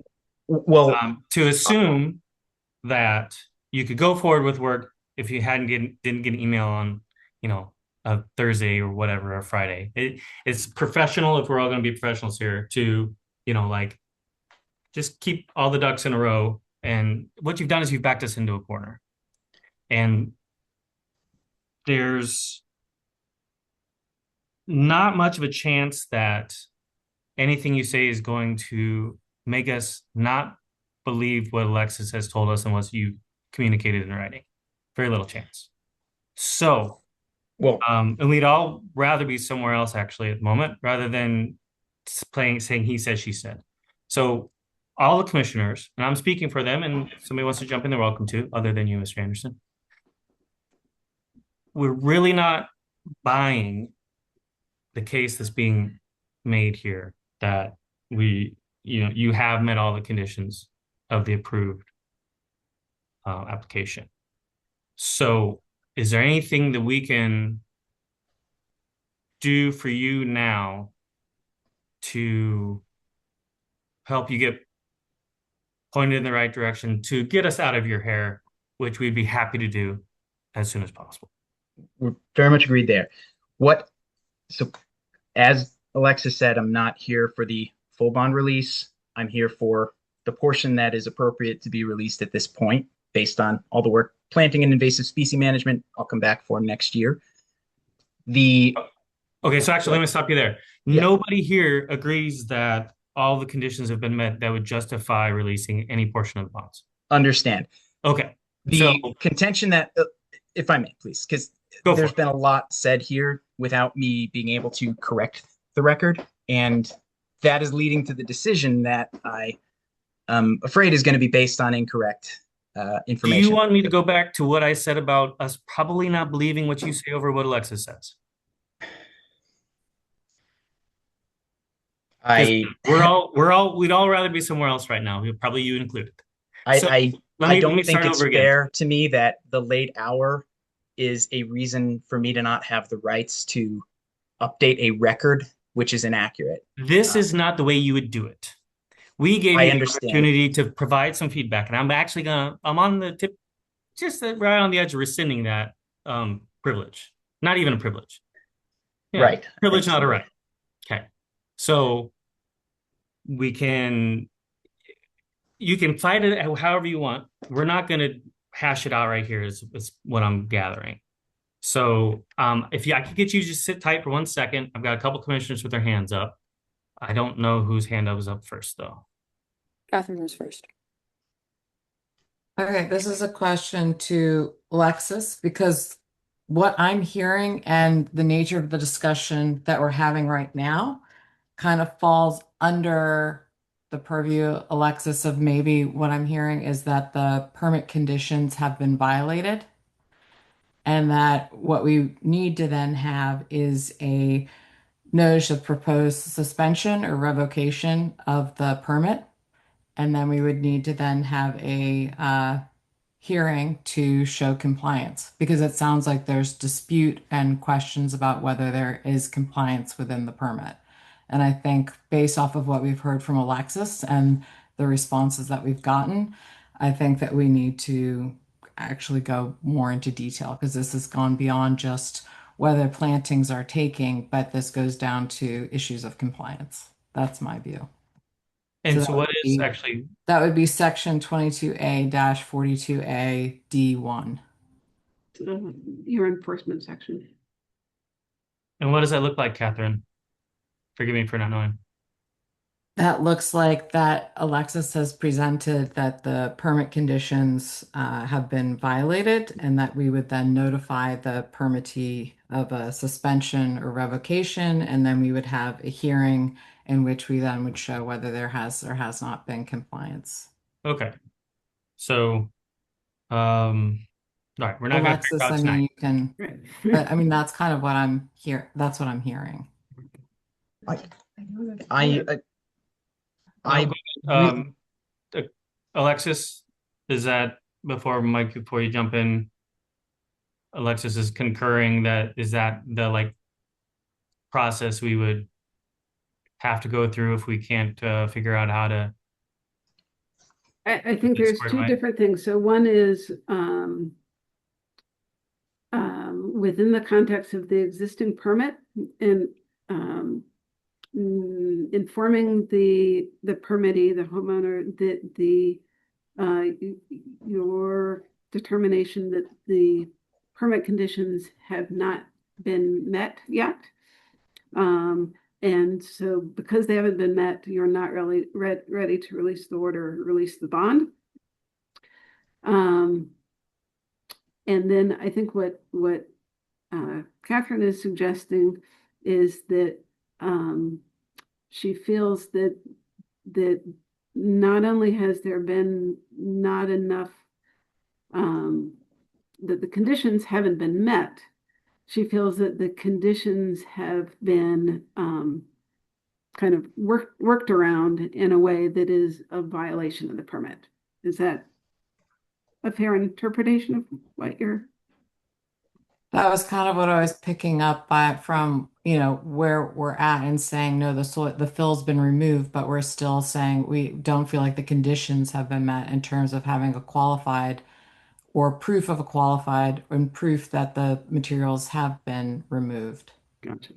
And so what was being read was section A14 enforcement, subparagraph D,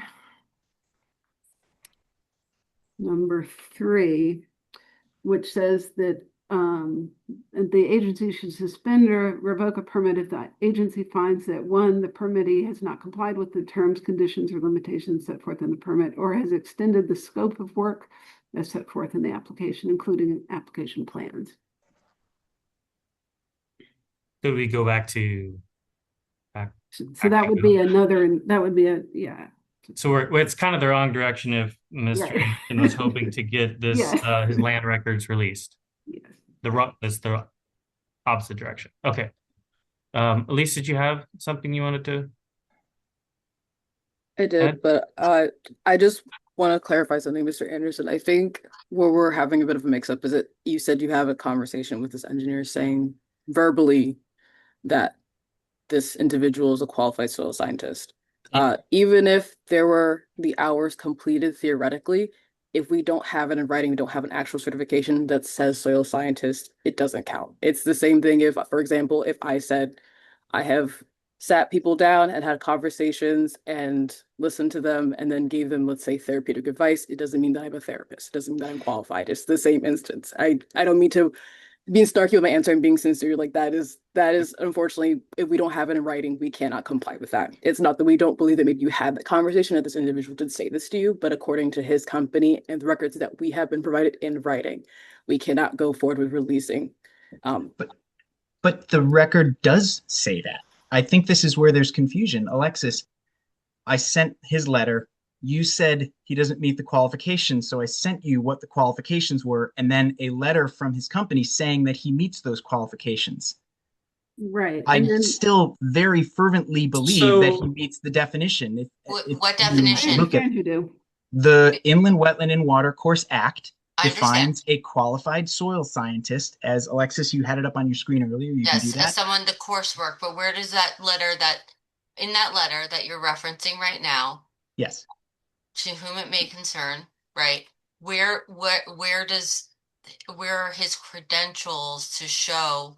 It just says, again, to, Lisa's point, it would say if somebody signs saying, yes, they are a therapist, they're But not going to provide can any. I let her can I finish. just ask Mike, though, Mike, like, could what you? is a fair burden of proof to put on a homeowner such as myself? If I reach out to a company, I tell them what I need, I have a further conversation with that person, and then get them to send a letter from the president of said company saying that he meets those qualifications. I guess I'm struggling to see where I, as a homeowner, with a only reasonable amount of investigative power, am being called at fault of following what I very much still believe was following the conditions to a T. That's It's the not that part we're I'm, saying you're at fault. It's the property Right. and the application are under your name. So it's and you're responsible, not necessarily at fault. And then we're not, and we're again, not trying to be mean about it, but it's sort of but any engineer. Sorry, go ahead. where is the non-compliance though? He, according You to his don't think the company and guy according that to what your guy Alexis hired, provided, he meets the qualification of a soil scientist. I think Based on a letter saying that he does, not any proof that he does, based on someone saying he does. There's no actual proof here is the issue. It is the but same as if, hold on, please. It is the same as if I hire a lawyer, right? And I do my due diligence. Again, this is not something I'm putting on you, but the lawyer isn't a lawyer, turns out, right?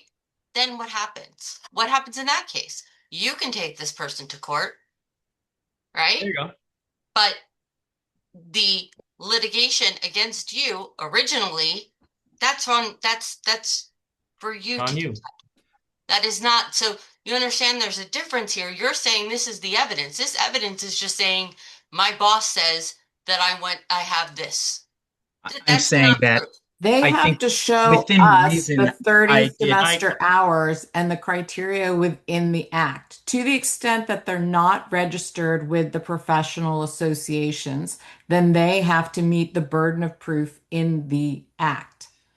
And we're I asking understand. for them to show that to you. And so, whether you know it or not, or you believe them, they still need to demonstrate that they actually have the criteria, that they are qualified to us as a soil scientist, to the extent they're not registered with the professional association. If they wanted to get registered with the professional association, they'd also have to show that they met the criteria. That is a clear next step that I can happily take. It if and again, I'm sorry, I did not hear any of this contention until this meeting, so I haven't had time to go and procure that. But if You haven't heard the app- contention? Okay, Alexis, please one more, tell me, dude. Alexis, if if you gave me any indication since May or any information at all. I'm sorry, I know I sound extremely argumentative, and again, You are Commissioner, extremely argumentative. I am, well, it's hard to not be in certain situations, but let me step back then. If I can show that by educational credentials, or I reach out to him again and have him solicit further proof, would that satisfy the requirements of the committee in that case? It They depends need on the what the proof looks like. transcripts, the Fair. transcripts If it's transcripts of their okay. certification and I and the again, courses that's and the easy. Okay. semesters, that it's from an accredited, it's not like a professional training course, that's from an accredited program. I mean, he's a as a degree professional program. engineer, It he says has a a degree Let her in finish, four-year soil Mike. degree. science. Mike, let her finish. Fair It enough. says specifically a degree in soil sciences, not an engineering degree, a degree in soil science. That includes 30 semester hours. So we're not saying that they're a technical thing and they took one or two classes, that they had a degree in it. And if Understood. not, then the combination would be the education, the experience, not soil science of soil science related to the inland wetland. That's about the biological, physical, and earth sciences. That would be appropriate. So it's an appropriate experience, which would be that they do wetland assessments. Or So actually, in that this would be case, the it's- extra burden of proof that you would then have to go into. And yes, you do have a burden of proof that is in a gray area of language, which then, if a court looked at it, would want to know that that's specific to soil science or would be relevant or approved of by a professional association. That they would be credible as an expert witness for that particular area of expertise. Right now would be a great time to say, okay, Mike. understood. That's a clear next step. Okay. So now that we spent this time to get to where we are, can you, Mike, can you see where we're coming from when we say that in the paperwork, you're required to have 2 full growing seasons for the plants? And Yes. the plants went in this year. We have not even gone through 1 growing season yet. So can we agree that maybe it's a bit too early to release the bond on the plantings? Yes, that was not my expectation or request. Making progress. Perfect. Okay. Same thing for the invasives. Yes. Okay, good. All right. So what else? There's the soil issue. It sounds like the treehouse is gone. Alexis, you have photographic evidence Yes, of this? I'll show you that. Well, you don't have to show. Well, go ahead, show us. I'll show you. And then Just It's a painful photograph for me, but one other quick Better than us. question on the soil science uh individual while we're at it, just to confirm, Mike, what I said previously was that the person it was required that that person be present, and in the letter I don't have it, but I don't believe it said that they were present. It just confirmed conditions. it actually does say that they were present. It Yes, does. Okay. I believe. Yeah, we could just check on that and make sure that is included, just because that is a part of the condition, and I don't know if I saw it or not. I can't recall. That is also something I can, if it's not sufficiently stated there, we can also add that verification after the Right, fact. as long as if it's stated there, yeah.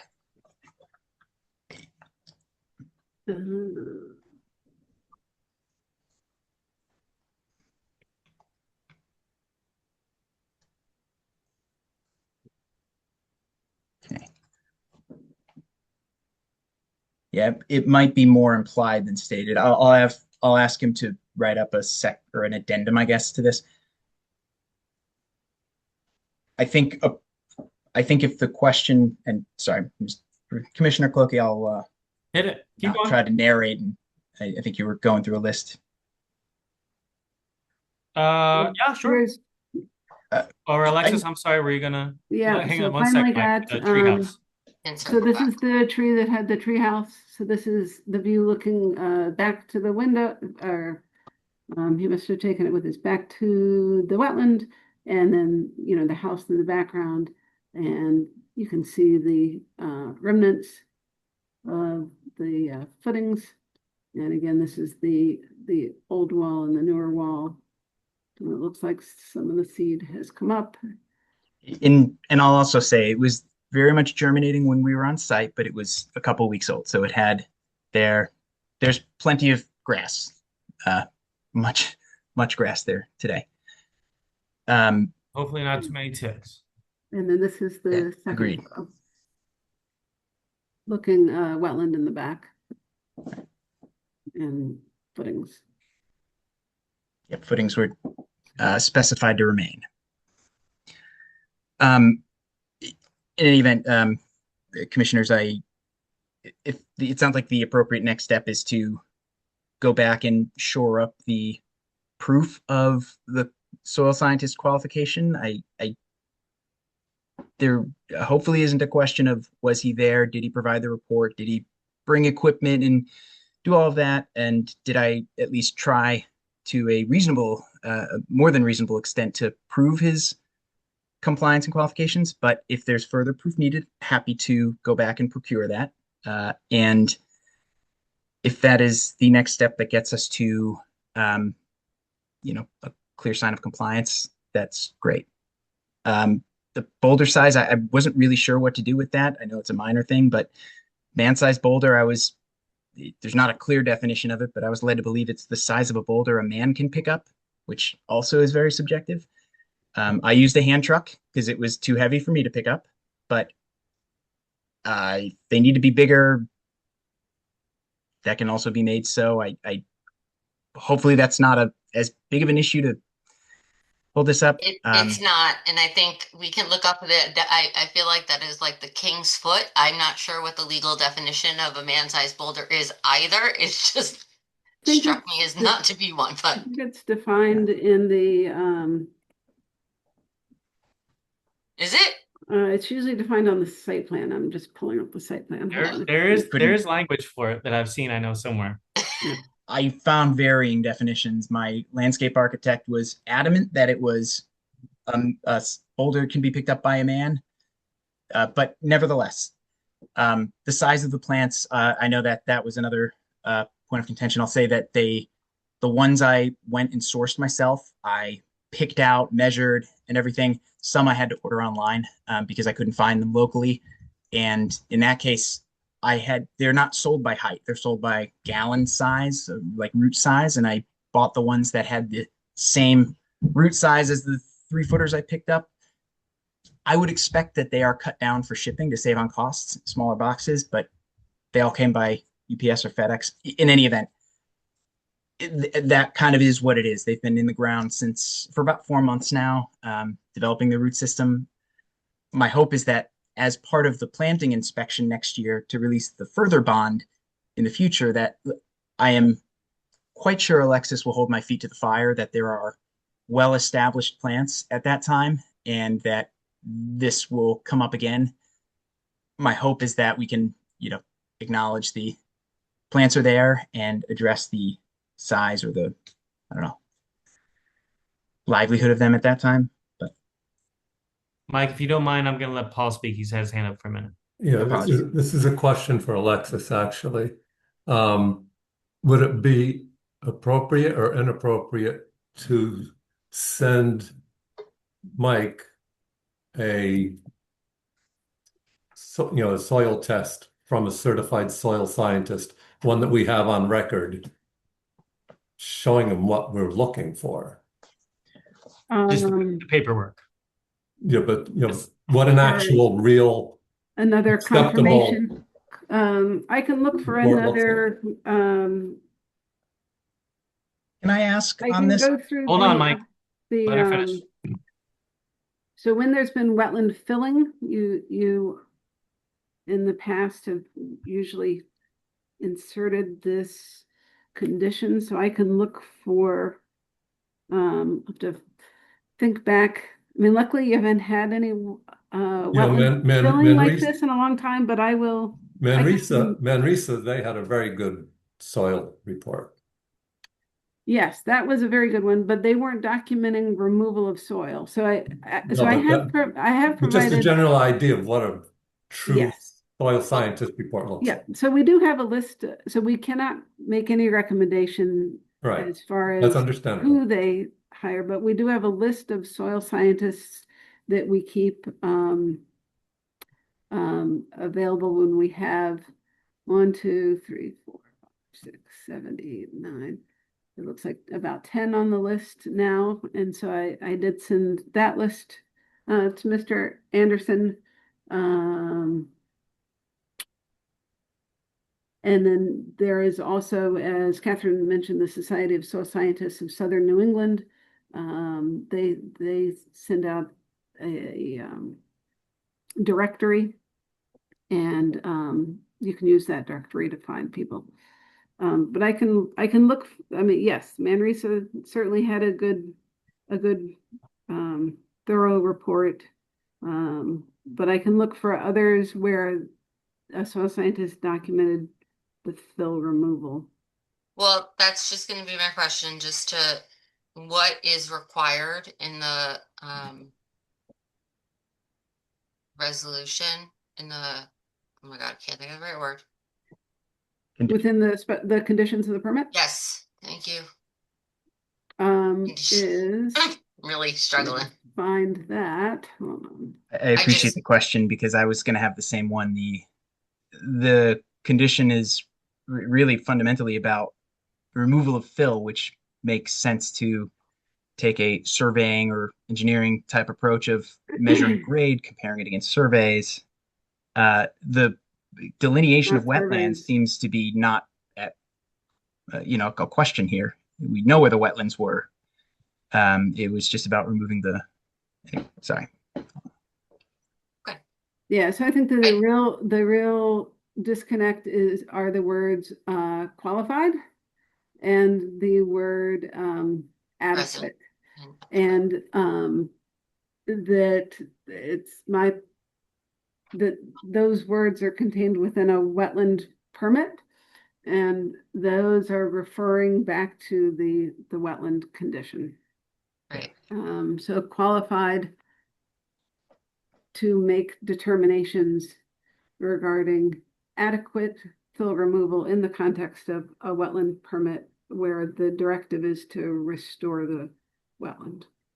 But I think anything that is additional site photos or whatever survey is welcomed, but I think according to this condition, it's not required.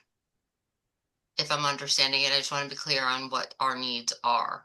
Like the need is to Have provide a the soil qualifications. scientist, right? Yes. Provide, so a soil scientist that has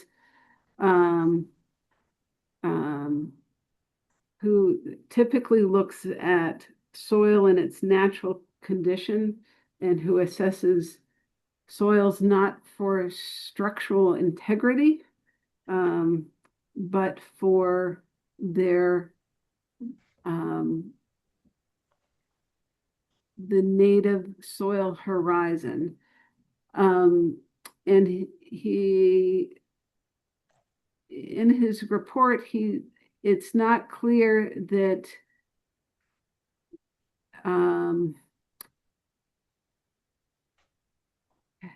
he may have looked at where the soil started, but it's not clear that that was the wetland soil. If that makes sense. But that's again, Alexis, I've asked you for a definition that I can point to of what else a soil scientist would be other than what the Inland Wetland and Watercourse Act says it is. You've said a bunch of things there, but I found someone who meets the definition and provided all the evidence along the way of that, and understand that I'll provide further evidence now that it's been requested. I think it's clear in the act, it says they need a degree and they need certain courses, which are specific if you then look further down in terms of listing out like soil classification they need to be actually qualified. They can't say, oh, I have a technical degree in engineering, which I said I took some soil classes. That's not meeting the burden. And so we're telling you that that does not meet the burden. So Meeting the burden, I then understand. give us the courses. That person needs to come back and show that they are a qualified soil scientist with their degree and the courses that they took specifically in soil scientists, which are outlined in the act. So do you have access to all this stuff, Mike? I can go. The statutes we're talking about and stuff. The one is, I think the one you're referring to is the one I found and sent to Alexis to the original response. Sorry, the statutes that this agency has to follow. Okay, anyway, I believe it's the Inland Wetland and Watercourse Act, which is where I pulled the definition from. Is that correct? Yeah. Okay. Yes, that's what I provided to Alexis at first. If I can show that he meets that, it sounds like everything else is correct, as long as he was a qualified soil scientist according to the definition. Is Right. that a fair? Show us his degree in soil science. Show us his degree. You haven't Or he shown, can- he's or shown he us that can- he has a degree in something and, else. and I can't do that Coursework. live. I'm sorry, I wasn't do aware now. of this burden of proof Yeah. today. I Understand. Okay. At I know least, he has a degree because you don't get a PE license by not having one. As a but former not engineer, a I can speak to soil that. scientist. They're not the same thing, dude. You got to No, get but the distinction. again, I remember the civil engineers out there doing survey work and everything. It's passing my logic test, I'll say that. But understood. Well, it I hear doesn't what have to I hear what you're pass saying. yours. It Soil has to- scientist, a related discipline, 30 semester hours, etc. Yes. That's Listen, the I think at the end of the day, none of this would be a thing. I mean, we have reason to think that it is not the proper credentialing for his role. We wouldn't have it wouldn't be questioned if there weren't other questions around it. However, if that can be proven because of that cause, because of that suspect, that's the only reason we're asking, right? Is that it doesn't match all of the hundreds of other applications and resolutions. So this is why we're investigating. We just need the proof. That's it. understand. Yeah. And I called a lot of people before I found this one. It's Yeah. really hard to get people to do small jobs that have to come before a committee for reasons you Yep. probably understand, that they get dragged through the mud like this. Like, I don't think they're ever going to do this kind of work again. Right. Okay. Elise, you had your hand up for a while and we ignored you, and then you took it down. No, Oh. you're fine. I would just no, not at all. I didn't feel ignored. I just don't want to be redundant. But I was just going to ask if Alexis, if there's just so I don't want to keep, going at this, but just be very clear. Is there any type of, I guess maybe ask like some type of seal or specific type of certificate, so we're very clear that it's not just about hours that have been met, it's the hours plus a degree or a very clear certification stating soil scientist, right? It can't just be any professional. Right, and engineering so what, and I, when I replied, I said, I'm impressed that you found this. This is on the DEEP's webpage. It and DEEP does clarify what the soil scientist qualifications are in the context of the Inland Wetland Act. And so it's either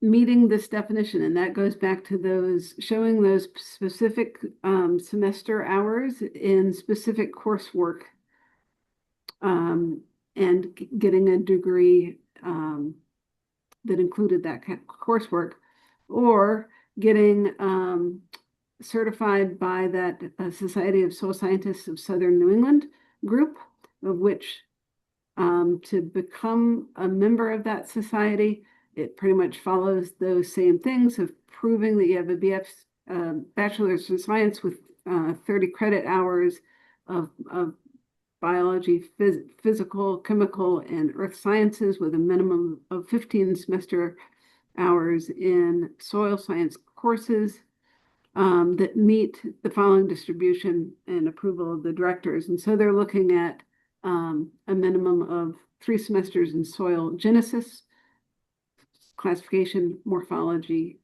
mapping, and these. Then it also says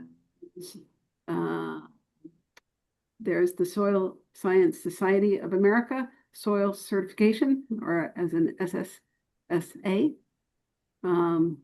Any of these certifications, and then it lists their general things. And it's So either then it or, says, right? again, right, so meeting the definition as provided for the Inland Wetland Act does not need to be certified or listed in the registry of the society to delineate. But it does have to meet, so Education. if you are certified, you're like good to go. And nearly all of the people that are on our kind of our list, who have asked to be on our list of soil scientists, are all members of one or both of those. But if they're not, then they have to show that they meet these qualification standards. So let me we said the same thing a variety of ways. Let's just, we're in for a penny and for a pound here. Mike, what are we gonna do if your guy comes back and says, I can't give you that information? I would hope that the next step is not punitive so much as, okay, let's find someone who does, because that would be very alarming to me if his company produced this letter and everything. Anyway, Yeah. I understood. Okay. Look, So- if he's not, we will have both been taken for a ride here. And I really hope it's not implied that I was trying to skirt or cheat the system. No, I mean, I No. Googled literally Google what is a qualified soil scientist in Connecticut. The definition pops up on 3 different places. It's there. I So don't let's- know. It's not deep web I was going into here. yeah. So anyway, what we'll probably have to do is get an actual soil scientist in there and do what other applicants sometimes have to do, which is dig a test pit, check out those layers, or even, get somebody out there who clearly meets the definition of soil scientist as we see it and the statutes describe it, and see really what happened. Did the contractor really get rid of everything, all the fill or not? So I guess, and you got time, right? I mean, we unfortunately can't release any of the bonds associated with the plantings, but I'd recommend we get this squared away sooner rather than later and focus on resolving instead of arguing. I've been waiting for 3 months. I put all this together in May. I didn't hear a thing for 3 months. I want this done soon. I Okay. tried Well, hoping to get this done. But I just think it's be prepared for that. Okay. I will. If I'm happily surprised, love it. I would be do shocked whatever if you he need to doesn't, simply because of, everything. Alexis, you spoke with him and he validated, or you spoke with the No, president of the company, he validated on the phone. Anyway, He actually did the No, let's opposite. not go. But that's another enough story. said. Let's not he go said, back she into said. that again. Yes, Okay. very much So- agree. I'll also say, as I understand it, the condition here, the soil removal is all based on moving a volume, which was defined by before and after surveys from the application. We had surveys from 2016 compared against surveys from 2024, No, which defined the fill removal. So that's All fill's got that's to, the any first- right. fill has got to Yeah. come out, and that's why there Agreed. was supposed to be somebody there who was qualified to watch and verify. agreed. So, And not- there was. not based Again, on there was. not No, based no, on Mike. the survey. Go ahead, Alexis. Not based on the survey.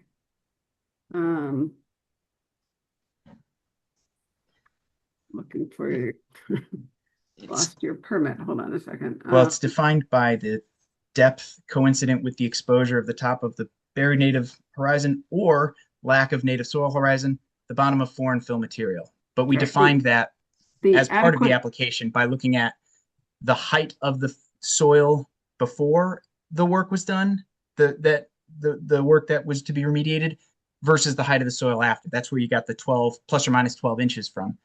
And it was not everywhere around. It was in certain parts where fill was added, which I was think not. that's why you needed somebody who had a specialized degree in soil science classification, because the whole point of having somebody there was to make an in-field, in situ determination that the fill had been adequately removed, that there is no more fill on top of wetland soil. Agreed. It was Well, not And something that was understand- predetermined to say if you remove this amount, that's why you needed somebody in Right. situ. And the understanding that wetlands typically have what we call microtopography. They're not level and flat. And I agree, like it's not consistently a 12-inch depth.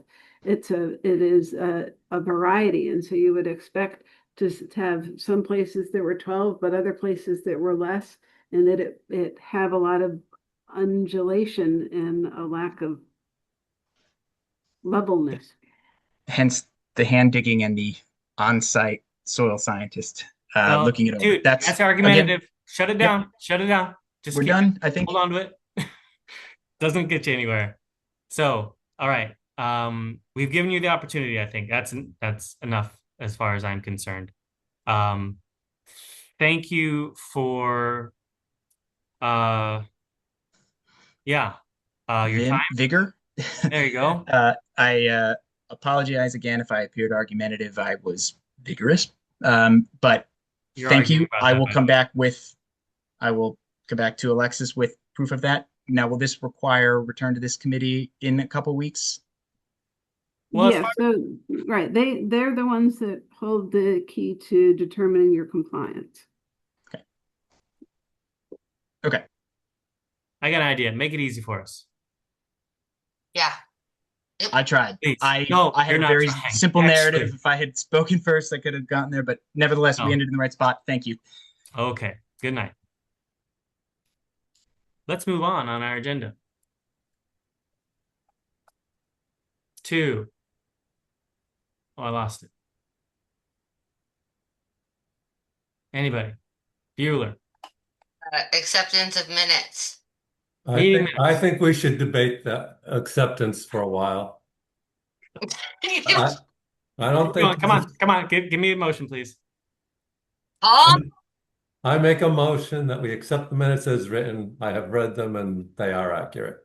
I second the Thank you. motion. Second. Second. I Any have the motion. discussion? I'm Okay. abstaining. I wasn't. Okay. All in favor? Wait, 4. Okay. And 1 abstention. Sorry. Abstaining. That was the right No, order. no. I think we No. got it. We got it. Doesn't matter what order we get it in. Well, it does, but never mind. Conservation initiatives. Anybody? No. Pretty sure I was supposed to do something, but I didn't. So whatever it was I was supposed to do, I did not do it. Oh, I have a question for you, Heather. What happened? I thought you were going to be on the agenda with the park up at Woods Pond.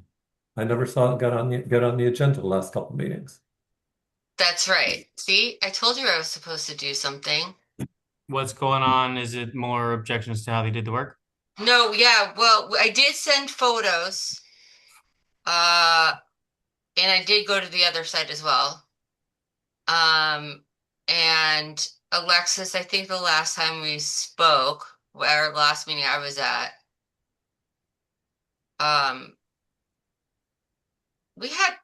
had sent photos. Was it Paul, help me out here, what we said. I haven't missed a meeting and I haven't seen any photos or discussion about the park. I went up to Woods Pond and then you went afterwards. Yes, and then I sent Alex. Then we talked about the path with the bridge.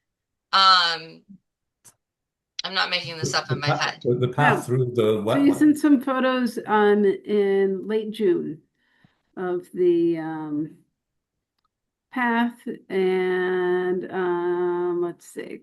Oh, the rocks We on the Finally trees made it as to the well. I bridge think that was- today. A little disheartening, the path and the wood chip stop, That's which is good, but the trail is muddy and trampled with wetland plants. yes.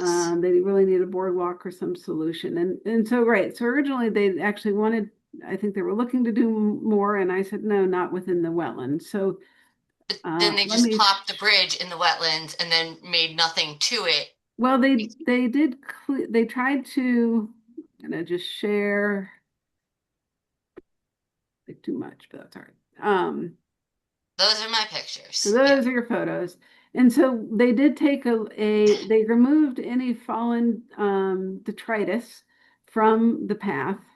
And then when they first put it in, they leaf blowed because it was more obvious without the vegetation, the path through. I agree that some sort of trail markers or something would be helpful.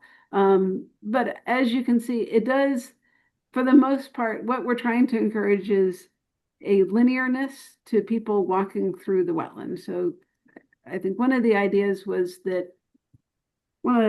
wetland stewardship is that you can't have people appreciate wetlands if they're never allowed to look at them or go in them. And so how do you meet a wetland and not disturb it the least amount? And I agree, a boardwalk would be an on-grade boardwalk could potentially be nice. I don't know if Rec and Parks had the funds for it. So This was a mess, right? Yeah. It's- and then as the bridge approaches, I agree, the trail yeah. to the bridge becomes diffuse. So something to So again, they were kind of stuck between, okay, we're not going to do anything in the wetland. And because it's Yes, a flood zone, they can't add fill, and really they shouldn't be adding structures. agreed. So I mean, trying to kind of figure out that in between of demarcation, but not have impact. Right. I Agreed. just, yeah, it looked to me like the bridge is inviting people, right? Right. The bridge is inviting people to walk over, and then the path over there. I understand your point, and I completely appreciate that what was done, but it felt wrong to be walking through it, to be quite honest with you. Like I was like, I'm trampling on things I don't want to be trampling on. And then when you get closer to the bridge, it's just flattened out to where you can see people just sort of didn't know where to go, or Here, right. right, exactly. It kind of goes around the tree and then under the tree, so it just Yeah. that was a little, because the entire rest of the park and along with the other one, which I don't want to get me started with Paul, you were right, the stairs to nowhere are insane at the other one. There's stairs just down to a, but yes, it's just can we minimize the impact here at all? The rest of the park is covered in wood chips, and then it goes to this, and it just feels like not the right solution totally. Wait, where's the path here? I don't understand. You see where the Yeah. yeah, that's the path. I mean, Even that plant that got stepped on right there, right in front. I mean, that seems to be like pretty much right on the path. It is on the path. right, because they Can't didn't- determine where the path is, Stephen. they attempted to have to make a path while also being scared of you and me and not wanting to do any disturbance in the wetland. And so when they initially put it in, they blew away the leaf litter, for this like a 5 foot wide swath. And it was initially more clear, but then, in the spring, it definitely lost its clarity. So I'll talk to them about, I mean, I agree. I think some kind of trail delineation is needed, but at the same time, they don't want they don't, I mean, we're very clear not we don't want them to add the wood chips that are in the rest of the park within the wetland. What about those wires with the little loop on the top and then they put ropes through them, like you see them at golf courses? Oh, like a gate or not a gate, yeah. It's a, Yeah. A 3/8 inch around metal Right. rod that comes up 2 feet out of the ground and then does a little loop and then they put, they kick a one to fence the lift. next. Oh, yeah. I don't know. This seems pretty low impact and it's probably gonna get busted, but at least maybe it'll Yeah, I was gonna say the kids will help pull it it out and have a establish sword something. fight. It just doesn't feel like the right answer, and I can appreciate that, but then maybe the thought of putting the bridge there, that should have been the thought before putting the bridge there. That just may not be the best, right? Like we were asked if we could put the bridge, right? That was, and yes, based on the statutes. Right. But right. that didn't paint a clear picture to me at the time of how that was going to be accomplished, or like that this was the terrain, right? Yep. So I would have thought twice about that had I known that this was the solution. Yeah. No, I agree. I mean, Norwalk, I think our Rec and Parks Department staff is excellent, but it's not like they are a urban Rec and Parks Department, and they have not had a lot of past experience with doing passive recreation in natural areas. Right. I just want to help. shows. I mean, Yep. at the end of the day, I'm not trying to, my goal isn't here to be like punitive against it's to help. Yeah. And I think we had talked about signage being put up there. Yep. And any way I can help with that. Paul, I did agree though to do something else, and I don't remember what it was, other than put up coyote signs. Don't tell anyone. No, I'm just kidding. Yeah, with your coyote signs, people have talked to us about the coyotes, but we've seen them all year long. But and there's a really bad one up in Fairfield in a park. Well, I think the coyotes got my signs and saw that the jig was up, because I haven't seen them in a few days. Yeah, they were up there last week. Yep. All right, move on, Steve. Okay. I, as the commission chair, do not have a report. Does our senior environmental officer have a report? No, I don't. Okay, then I'll entertain a motion to adjourn. I'll make a motion to adjourn this meeting. Thank you. Can I have a second? I'll second. Is it like a I'll give it jinx to where Heather. the first person to Heather. say it again gets it? Heather gets it. Okay. My blood pressure is just high right now, so. I On was that gonna note, say, like, all I in don't, favor- do we have a record of, hold on hold thought, Catherine. All in favor of approving the motion to adjourn the meeting? Aye. Okay, Aye. none against. Oh. And